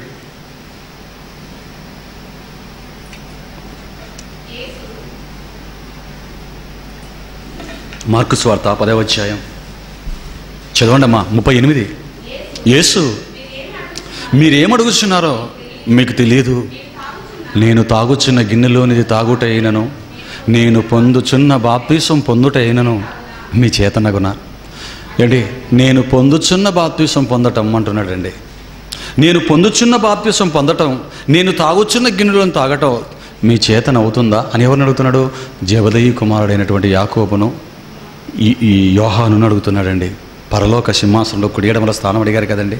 నేను తాగుచున్న గిన్నె తాగుచున్నాను, తాగేశాను కాదు, తాగబోతాను కాదు, తాగుచున్నానయ్యా గిన్నెను, తాగుతున్నాను, నా తండ్రి నాకు ఇచ్చిన గిన్నె. నేను పొందుచున్న బాప్తిసం పొందబోవటం మీ వలన అవునా? ఏమండి పొందుచున్న అంటున్నాడేంటి? టెన్స్ చూసారా? పొందుచున్న ప్రజెంట్ కంటిన్యూస్ టెన్స్ అండి. ఇది ప్రజెంట్ కంటే జరుగుతూ ఉన్న దానిని చెబుతున్నాడు. ఏమండి ఈ మాట చెప్పేటప్పటికి యేసుక్రీస్తు ప్రభుల వారు బాప్తిస్వాన్ని పొందారే పొందలేదా? ఎప్పుడు పొందారు? మార్కు సువార్తలో 10వ అధ్యాయంలో ఏమాట చెప్తున్నాడు? ఆ 3వ అధ్యాయంలో, లూకా సువార్త 3వ అధ్యాయంలోనే బాప్తిసం అయిపోయింది కదండి. మరి 3వ అధ్యాయంలోనే మొదటి అధ్యాయంలోనే బాప్తిసం అయిపోతే బాప్తిసం పొంది సేవ స్టార్ట్ చేసిన కొన్ని నెలల తర్వాత చెప్తున్న మాట అండి ఇది, కొన్ని సంవత్సరాల తర్వాత చెప్తున్న మాట. నేను పొందుచున్న బాప్తిసం మీరు పొందగలరా అని అడుగుతున్నాడు. ఆల్రెడీ బాప్తిసం నీటి బాప్తిసం అయిపోయింది. మరలా ఇక్కడ నేను పొందుచున్న బాప్తిసం అంటున్నాడు ఏంటి అంటే ఈ మాట నీటి బాప్తిస్వానికి సంబంధించింది కాదు ప్రియులారా. ఇది నీటి బాప్తిస్వానికి సంబంధించిన మాట కాదు.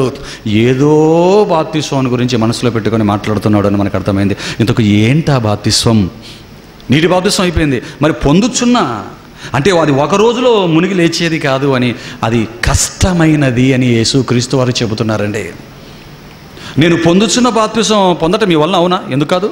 నీటిలో మునిగి లేచావు. ఒక నీటి బాప్తిస్మే అనుకోండి, నీటిలో మునిగి లేచావు. వారు ఎందుకు లేరు? వాళ్ళు మునిగి లేచారు. అదేం కష్టం? కానీ ఇది నెరవేరే వరకు నేనెంతో ఇబ్బంది అన్నాడు. చూడండి కింద ఉందా లేదా చూడండి. ఇది నెరవేరే వరకు నేనెంతో ఇబ్బంది పడుచున్నాను అంటాడండి.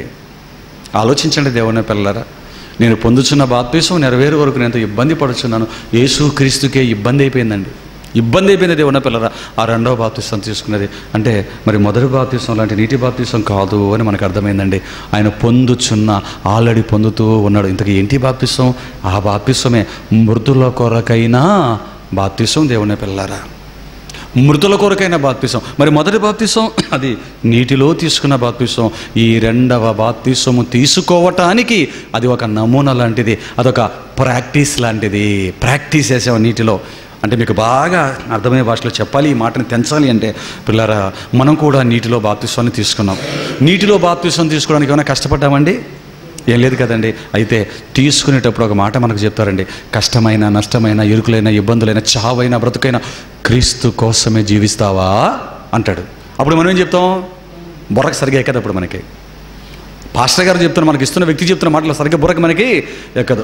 మనం ఏమనుకుంటాం, ఏదో మునుగుతాడు, లేపుతాడు, నీళ్ళు చల్లగా ఉన్నాయేమో, లోపలికి వెళ్తే ముక్కులో వదిలేస్తానేమో, ముక్కులోకి నీళ్ళు ఏదో ఉంటావు, అంతకు మునుగు బాగానే ఉంటావు. మనం నీళ్ళలో దిగిన తర్వాత ఏదో ఆలోచన సరిగ్గా ఎక్కుతుందో ఎక్కదో, కొందరికే ఎక్కుతుందని బుర్రకిది. ప్రాణము పెట్టాలి అని అది నమూనానండి, నమూనా. అసలైంది ఎప్పుడు? ఇదిగో యేసుక్రీస్తు లోకములోకి వచ్చి స్వార్థ ప్రకటనలో అనుభవిస్తున్న కష్ట నష్టాలు మృతుల కొరకైన బాప్తిస్వాలుగా చెప్తున్నాడు. మీరు ఆలోచించండి. ఇంకా బాగా అర్థం. డ్రామా మీకు తెలుసు కదండి, డ్రామా మీకు తెలుసు. ఏమంటే డ్రామా వేసే వ్యక్తులు డైరెక్ట్ వచ్చి ఒకేసారి స్టేజీ మీద వేస్తారా? స్టేజీ మీదకి వేయడానికి మునుపు రిహార్సల్ చేసుకుంటారా? Practice rehearsals అంటాడండి. రిహార్సల్స్లో మీరు ఏం చేస్తుంటారంటేనండి, మరి సెల్ ఫోన్లు దయచేసి స్విచ్ లోపల పెట్టండి పిల్లరా. మరి ఆ డ్రామా వేయడానికి మునుపు ఏం చేస్తాను, స్టేజీ కంటే ముందు లోపల రిహార్సల్ చేస్తాడండి. అంటే రిహార్సల్స్ చేసేటప్పుడు కష్టం కానీ, ఇబ్బంది కానీ, బెరుకు కానీ ఏమైనా ఉంటుందండి? అయ్యో తప్పు చెబితే ఎలాగా అనే భయం కానీ, తప్పు చెప్పేస్తే నాకు మొత్తం టమోటాలు గుడ్లు వేసేస్తారన్నటువంటి బెరుకు కానీ, ఇవేమైనా ఉంటాయండి? కామెడీగా నవ్వుతూ. ఎందుకంటే మేకప్ వేసుకొని లైటింగ్లోకి వచ్చి స్టేజీ మీద చెప్పడం కష్టం, అంతేనండి. రిహార్సల్స్లో ఒకటి కాబట్టి రెండోసారి అనుకుని చాలా ఫ్రీగా, ఈజీగా చేస్తుంటారు, ఏ భయం బెరుకు లేకుండా. కానీ అది రిహార్సల్స్ అయితే. ఇప్పుడు మెయిన్ పార్ట్ ఎప్పుడు? అందరు జనాలు వచ్చేసి లైటింగ్ వేసేసి మేకప్ వేసుకొని డ్రెస్సులు జిగ్గిలు ఆడుతుంటే అక్కడికి వెళ్తే లైట్లు తప్ప మనుషులు కనపడక అన్నీ మర్చిపోయిన వాళ్ళు కూడా చాలామంది ఉన్నారు. రిహార్సల్స్ కష్టమా, పబ్లిక్లోకి వచ్చి చేయటం కష్టమా, స్టేజ్ మీదకి వచ్చి?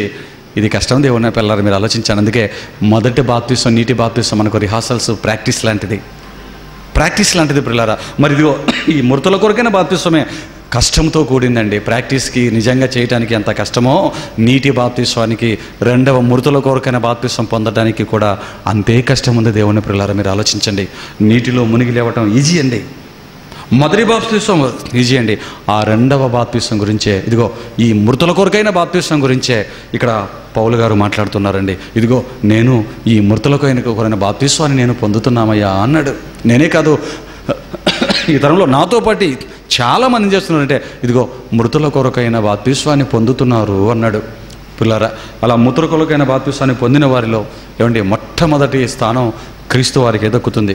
మొట్టమొదట పౌలు గారి కంటే ముందు క్రీస్తే మృతుల కొరకైన బాప్తిస్వం పొందాడు. ఆ తర్వాత పౌలు గారు పొందారు, అపోస్తులు పొందారు, మొదటి శతాబ్దంలో క్రైస్తవులు అందరూ పొందారు పిల్లరా. ఇప్పుడు పొందనిది ఎవరైనా ఉన్నారు అంటే ఇప్పుడున్నటువంటి క్రైస్తవులు పిల్లరా. ఎందుకంటే ఆ రోజు క్రైస్తవులో తెగింపు కనబడుతుంది, త్యాగము కనబడుతుంది, దాతృత్వం కనబడుతుంది. తమ ప్రాణాలు, ధనమాన ప్రాణాల కంటే దేవుడి పనినే ఎక్కువగా చూడటం అనేది వారి జీవితాల్లో కనబడుతుంది దేవుని పిల్లలు. ఇప్పుడు మనలో ఏం కనబడుతుంది చెప్పండి? అవేవి కనపడవు. అవేవి కనిపించట్లేదంటే మృతుల కొరకైన బాప్తిస్వం అంటే ఏంటో నీకు అర్థము కాలేదు అని లెక్క. పిల్లరా, మొదటి బాప్తిస్వాన్ని తీసుకుంటున్నావు అంటే రెండవ బాప్తిస్వంలో ప్రాణాలు క్రీస్తు కోసం పెట్టడానికి ముందుకు రావాలండి.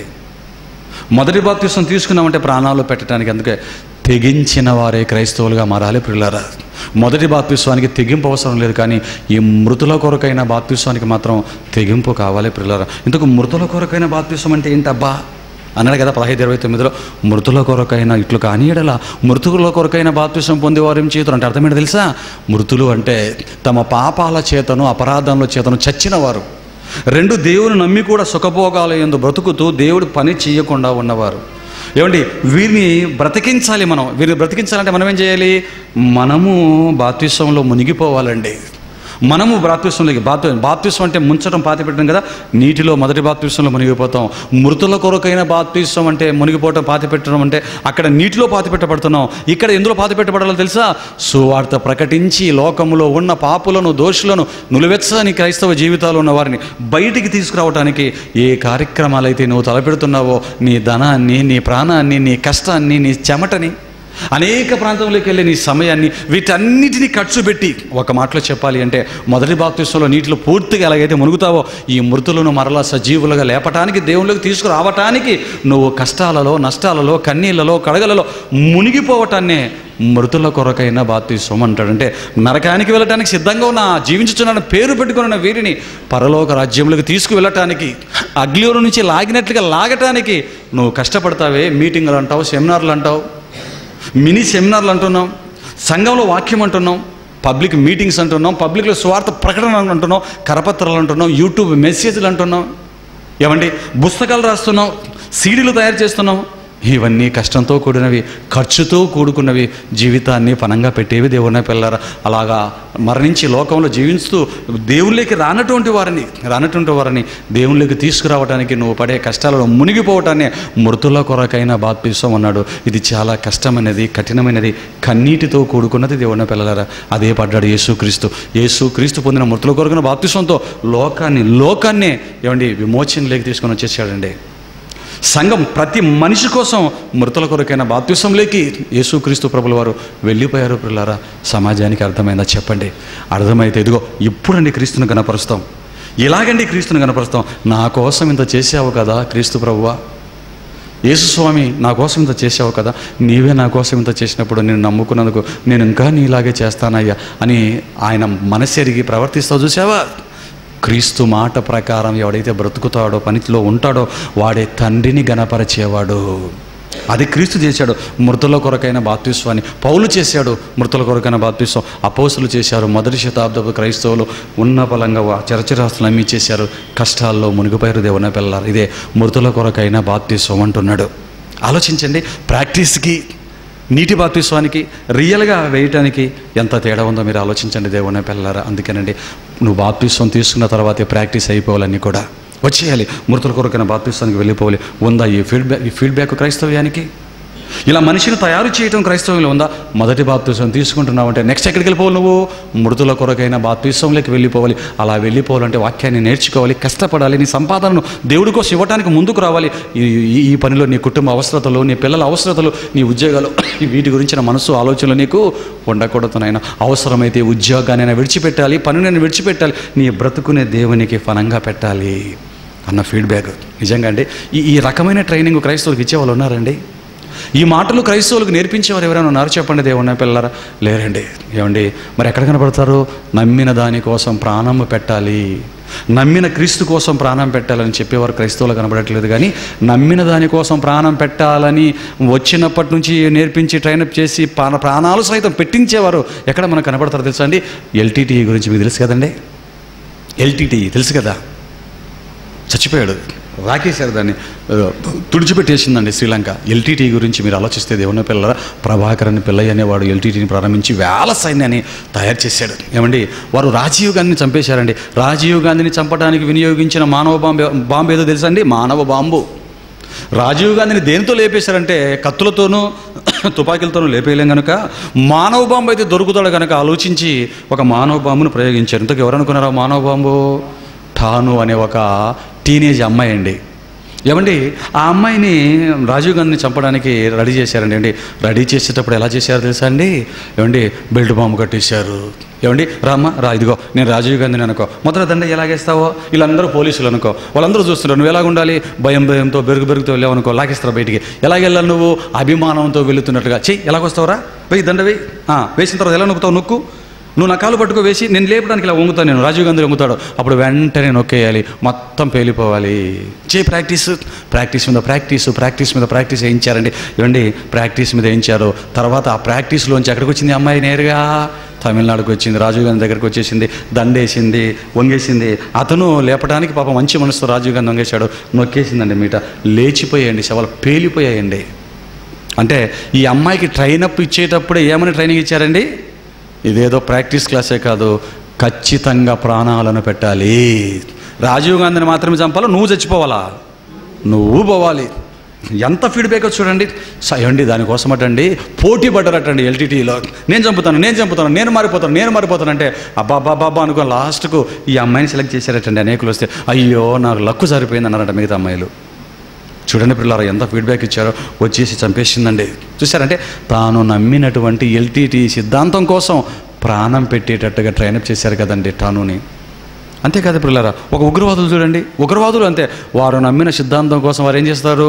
చంపటానికి మతమౌఢ్యంతో ఇతర దేశాలకి. వాడు చస్తాడని తెలుసు, ఒక బత్కల్ వాడు చస్తాడని తెలుసు, వీళ్ళందరూ చస్తారని తెలుసు అండి. వీళ్ళందరూ కూడా తుపాకులు పట్టుకొని ఈ భారతదేశం మీదకి వచ్చిన వారందరూ కూడా వీరు చచ్చిపోతారని కసబ్బో తెలుసు. వాడు 19 years అంతే, టీనేజర్. తెలుసు వాడు పబ్లిక్లోకి వచ్చి తుపాకి పట్టుకొని దడ దడ దడ అందరిని పిలుస్తున్నాడు అంటే ఖచ్చితంగా నన్ను పోలీసులు లేపేస్తారన్న సంగతి వాడు తెలుసా తెలీదా? తెలుసు. అయినా తుపాకి పట్టుకొని వస్తున్నాడు. ఎంత ట్రైన్ అప్ తెలుసా వాడికి? ఎలా కాల్చాలో, ఎలా తప్పించుకోవాలో, ఎక్కువ మందిని తక్కువ టైంలో ఎలా లేపేయాలో ట్రైనప్ తీసుకుని వచ్చి దడ దడ కాలుస్తాడు, వాడిని చంపేస్తాడని తెలిసి కూడా వాడు వస్తున్నాడు అంటే ఏం ట్రైనప్ అండి? వారు నమ్మిన సిద్ధాంతాల కోసం వారు ప్రాణం పెట్టి ట్రైనప్. నక్సలైట్లు చూడండి, నక్సలైట్లు అంతేనండి. నక్సలైట్లు అంతే పిల్లరా, వారు నమ్మిన సిద్ధాంతం కోసం వారు ప్రాణం పెడతారు. ఇంతకు ఈ ఎల్టీటీ వాళ్ళు కానివ్వండి, నక్సలైట్లు కానివ్వండి, ఉగ్రవాదులు కానివ్వండి, ఏమండి మనిషిని చంపటానికి వాళ్ళు చచ్చిపోతున్నారు, చంపి వాళ్ళు చచ్చిపోతున్నారు. దేవుడు మనకు చెప్తున్నది ఏంటంటే, నాయన మీరు మనిషిని చంపటానికి మీ ప్రాణాలను పెట్టద్దు, మనుషులను బ్రతికించటానికి, మృతులు తిరిగి బ్రతికించటానికి, లేపటానికి మీ ప్రాణాలను మీరు ఖర్చు చేసుకోండి అంటున్నాడు. చూడండి ఎంత మంచి మాట చూడండి దేవుని పిల్లలారా. నిజంగా అండి, ఒక నక్సలైట్కు ఉన్న నిబద్ధత, ఒక ఉగ్రవాదికి ఉన్న నిబద్ధత, ఒక ఎల్టీటీ ప్రభాకర్ పిల్లయ్య వాళ్ళ ట్రైనప్లో ఉన్న సైన్యంలో ఉన్నటువంటి వ్యక్తులు ఉన్నటువంటి ఆ ట్రైనప్, ఆ నిబద్ధత అనేది, ప్రాణాలు నమ్మిన దాని కోసం పెట్టడం అనేది క్రైస్తవులో కనబడుతుందండి. క్రైస్తవులు కూడా ఏమన్నాడు తెలుసా అండి? మీరు సైనికులు అన్నాడు. క్రీస్తు యేసు యొక్క మంచి సైనికుడు. సైనికుడు అంటే ఎవరు తెలుసా? ఏమంటే సైన్యంలో చేరేటప్పుడు సంతకం చేసి లోపలికి వెళ్ళాలి. ఏమని? ఈ నా బాధ్యతలలో దేశం కోసం సైన్యంలో సైనికుడిగా చేరుతున్న నేను ఒకవేళ చనిపోయినా మరి నా గవర్నమెంట్కి ఎటువంటి సంబంధం లేదు అని సంతకం పెట్టి ప్రాణాలు పెడతాను, సంతకం పెట్టిన తర్వాత సైన్యంలో చేరతాడు. మరి క్రైస్తవుడు ఎవరు చెప్పండి? క్రీస్తు యేసు యొక్క మంచి సైనికుడు అన్నాడు. సంతకం పెట్టి ఆ సైనికుడు ప్రాణం వస్తాడు. మరి నువ్వు ఇప్పుడు సంతకం పెడుతున్నావు? బాప్తిసంలో మునిగి క్రీస్తును ధరించుకొని క్రీస్తు యేసు యొక్క సైనికుడుగా మారి సంఘములోకి అడుగు పెడుతున్నావు అంటే నిదానంగా క్షణం నువ్వు అడుగులు వేసుకుంటే ఎక్కడికి వెళ్ళిపోవాలి? చివరికి క్రీస్తు కోసం, నువ్వు నమ్మిన క్రీస్తు కోసం ప్రాణాలను పెట్టే పరిస్థితికి వెళ్ళిపోవాలి. దేవుని పిల్లరా, ఇవన్నీ క్రైస్తవులు చెబితే ఏమంటారు తెలుసా అండి? ఖరీదైన మాటలు. ఏటండి ఇలా చెబుతారు? దేవుడి కోసం ప్రాణాలు పెట్టాలా? దేవుడి కోసం ప్రాణాలు లెక్క చేయకుండా అర్పించేసేయాలా? దేవుడు చెప్పాడండి, రోమపత్రిక 12వ అధ్యాయంలో ఉన్నాడు, మీ శరీరములను దేవునికి సజీవ యాగంలో అగ్నిలో కర్రలు వేసిస్తుంటాడండి, కాలిపోతుంటాయండి. మీరు కూడా దేవుడి పనులు ఏం చేయాలి? సజీవ యాగము కావాలి. ఒకేసారి చంపుకోవడం కాదు, ప్రతి దినము వధింపబడుచున్న గొర్రె పిల్లలం. పౌలు గారి మాట తెలుసు కదా రోమపత్రికలో. మేము దినదినము ప్రతిదినం వధింపబడు గొర్రె పిల్లలం. ప్రతిరోజు వధింపబడేటప్పుడు ఎంత కష్టమో దేవుడి పనిలో అంత కష్టం అనుభవించమని చెప్పాడు. దీనికి చంపటానికి కాదు, నువ్వు బ్రతికించటానికి అని చెప్పాడు. చూడండి దేవుని పిల్లలారా, ఎంత బాగుందండి బైబిల్. అదే పౌలు గారు మనసులో పెట్టుకుని రాస్తూ మృతుల కొరకైనా బాప్తిస్వం అన్నాడు. చూడండి పిల్లలారా, వీరండి అసలైన మృతులు, వీళ్ళు అసలైన మృతులు. ఏమండి, చచ్చిన శవమే కాదు మృతుడి, వాడు లోకాన్ని విడిచిపెట్టి వెళ్ళిపోయాడు. కానీ ఆ శవాన్ని పాతి పెట్టడానికి వస్తారు చూసారా, వాళ్ళంతెవరు? మృతులు. వారు మృతులు అని మనం ఎలా కనుక్కోగలం? మన అక్క, మన తమ్ముళ్ళు, చెల్లెలు, రక్తసం, మేనమామ, వేలు విడిచిన అత్తమ్మ, మొత్తం బ్యాచీలు వస్తారు. ఎప్పుడు వస్తారు వీళ్ళు? ఏ కబురు పెడితే వాళ్ళు వస్తారండి? దేవుడు పని అన్నాం అనుకోండి, మన మేనత్త గారు, మేనమామ గారు, మన చిన్న పిల్లలు, తమ్ముడు పిల్లలు వీళ్ళందరూ వస్తారండి. మన వాళ్ళు అందరూ వస్తారా? రారండి. వారందరూ అవ్వాలంటే ఏం చేయాలి? నా పెళ్ళి అని నువ్వను మొత్తం దిగిపోతారు.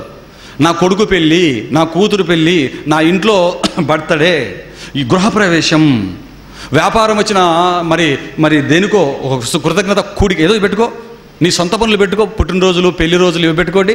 బ్యాచీలు దిగిపోతారు పెళ్లి పెట్టుకొని ఎలాగంటారు? మూతులు ముడుచుకొని ఈ ఊరికి వస్తే మేము పెళ్ళికి అనుకుంటారా? సంతోషంగా ఆనందోత్సాహాలతో అడగకపోయినా అన్ని పనులు చేసుకుని సంతోషంగా పనులు, అక్కడ పూలు ఇలా కట్టు, ఇక్కడ అతి మానతిని ఇక్కడ నించోబెట్టు, ఇదిగో తోరణాలు కట్టు, ఇదిగో అన్నలు ఇలా తెల్లవేళ ఇలా ఇచ్చేసి వెల్లుల్లిపల్లి నేను వలిచేస్తాను. ఎంత పని చేస్తారండి. పెళ్లి కూతురు నేను మేకప్ చేస్తానంటే, నేను భోజనాలు వడ్డిస్తానంటే, నేను మాంసం వడ్డిస్తానంటే మీద పడి కదండి. ఆ పని ఇవ్వకపోతే అలుగుతారు. అది ఈ పెళ్ళిళ్ళు దీళ్ళకు. వీళ్ళంతా ఎవరు అంటే శరీర సంబంధించిన కార్యక్రమంగానే పెళ్ళ కాకులు వాళ్ళనట్టుగా వాలిపోతున్నారంటే అది దేవుడి పని అనండి. సెమినార్ అనండి, అడ్రస్ కనపడి ఏదో పని చెప్తాడు.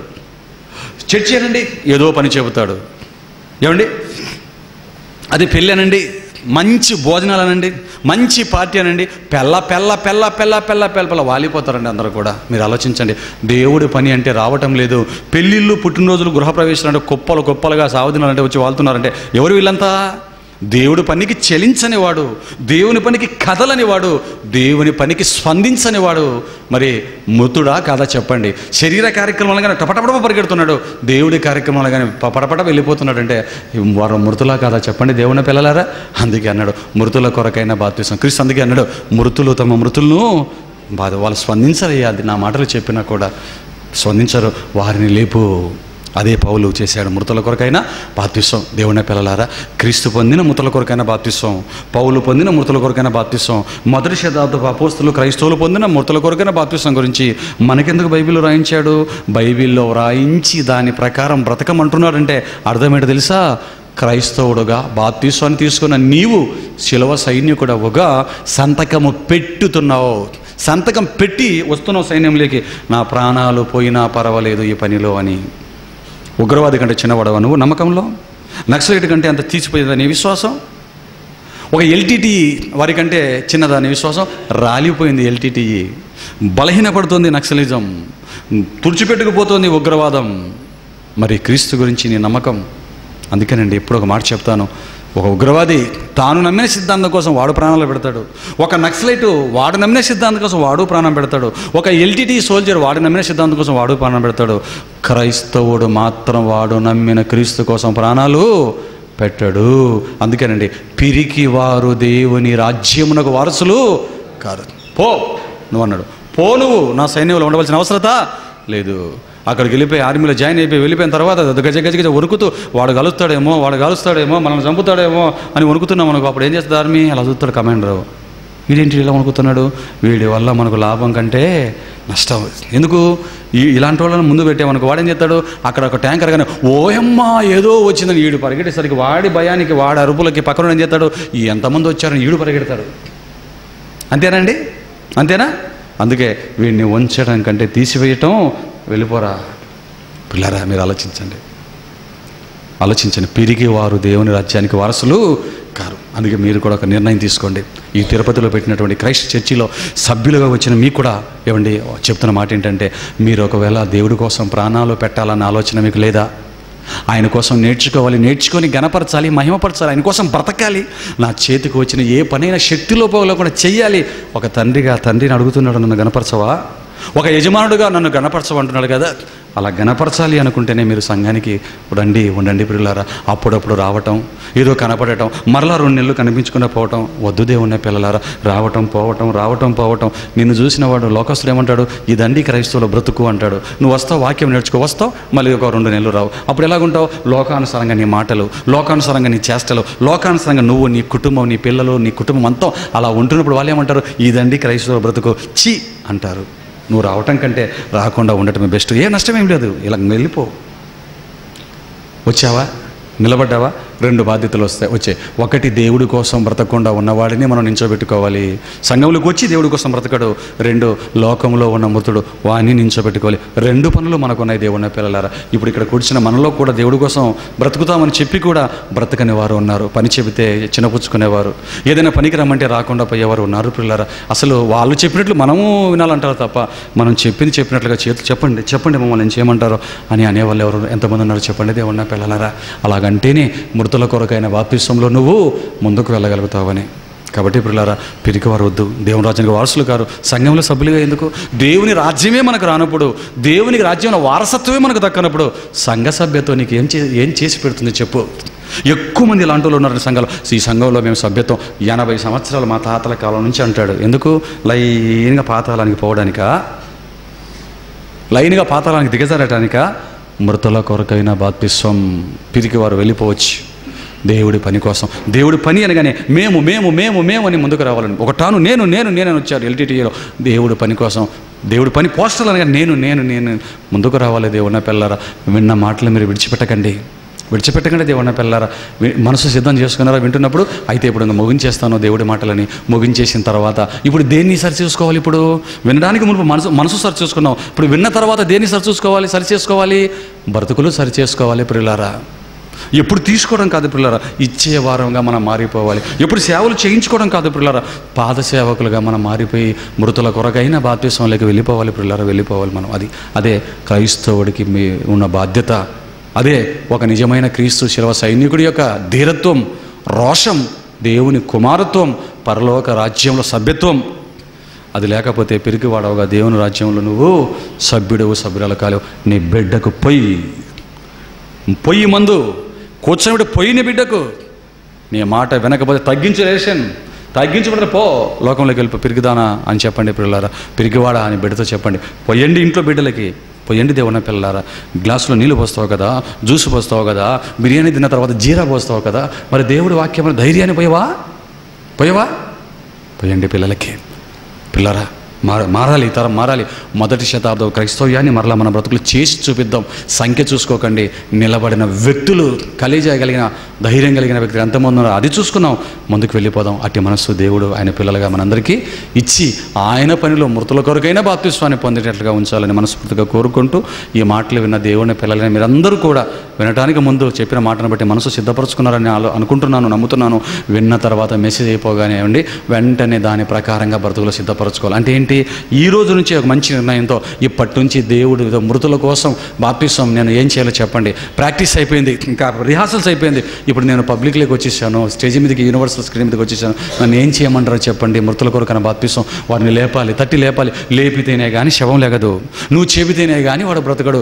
దానికోసం మమ్మల్ని ఏం చేయమంటారు అన్నటువంటి ఆలోచనతో ముందుకు వెళ్ళిపోదాం. దేవుని పిల్లలారా, కళ్ళు మూసుకొని ప్రార్థన చేసుకున్నాం. తండ్రి, ఆరోగ్యకరమైన మాటలు, ఆత్మలను బలపరిచే మాటలు, మీ ఎదుట పరిశుద్ధులుగా, నిర్దోషులుగా, పనితో నిలబెట్టే మాటలు, మమ్మల్ని మీలో బలపరిచే మాటలు, జగత్తు పునాది వేయబడక మునిపే మేము నేర్చుకోవాలని మీరు ఆలోచించిన మాటలు, ప్రవక్తల ద్వారా మీ కుమారుడని యేసు క్రీస్తు ద్వారా మాకు అనుగ్రహించి అపోస్తుల బోధ ద్వారా మమ్మల్ని సర్వసత్యంలోకి నడిపించిన మీ మాటలను మేము బ్రతకవలసిన, చేపట్టవలసిన శిలువ సైనికులుగా మమ్మల్ని మార్చగలిగితే ఒక శక్తి కలిగిన మీ మాటలను మీ పిల్లలకు బోధించాం.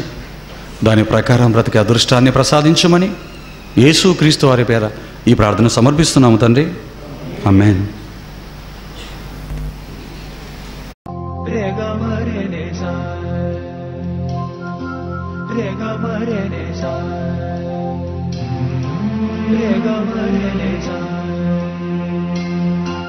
Rega mare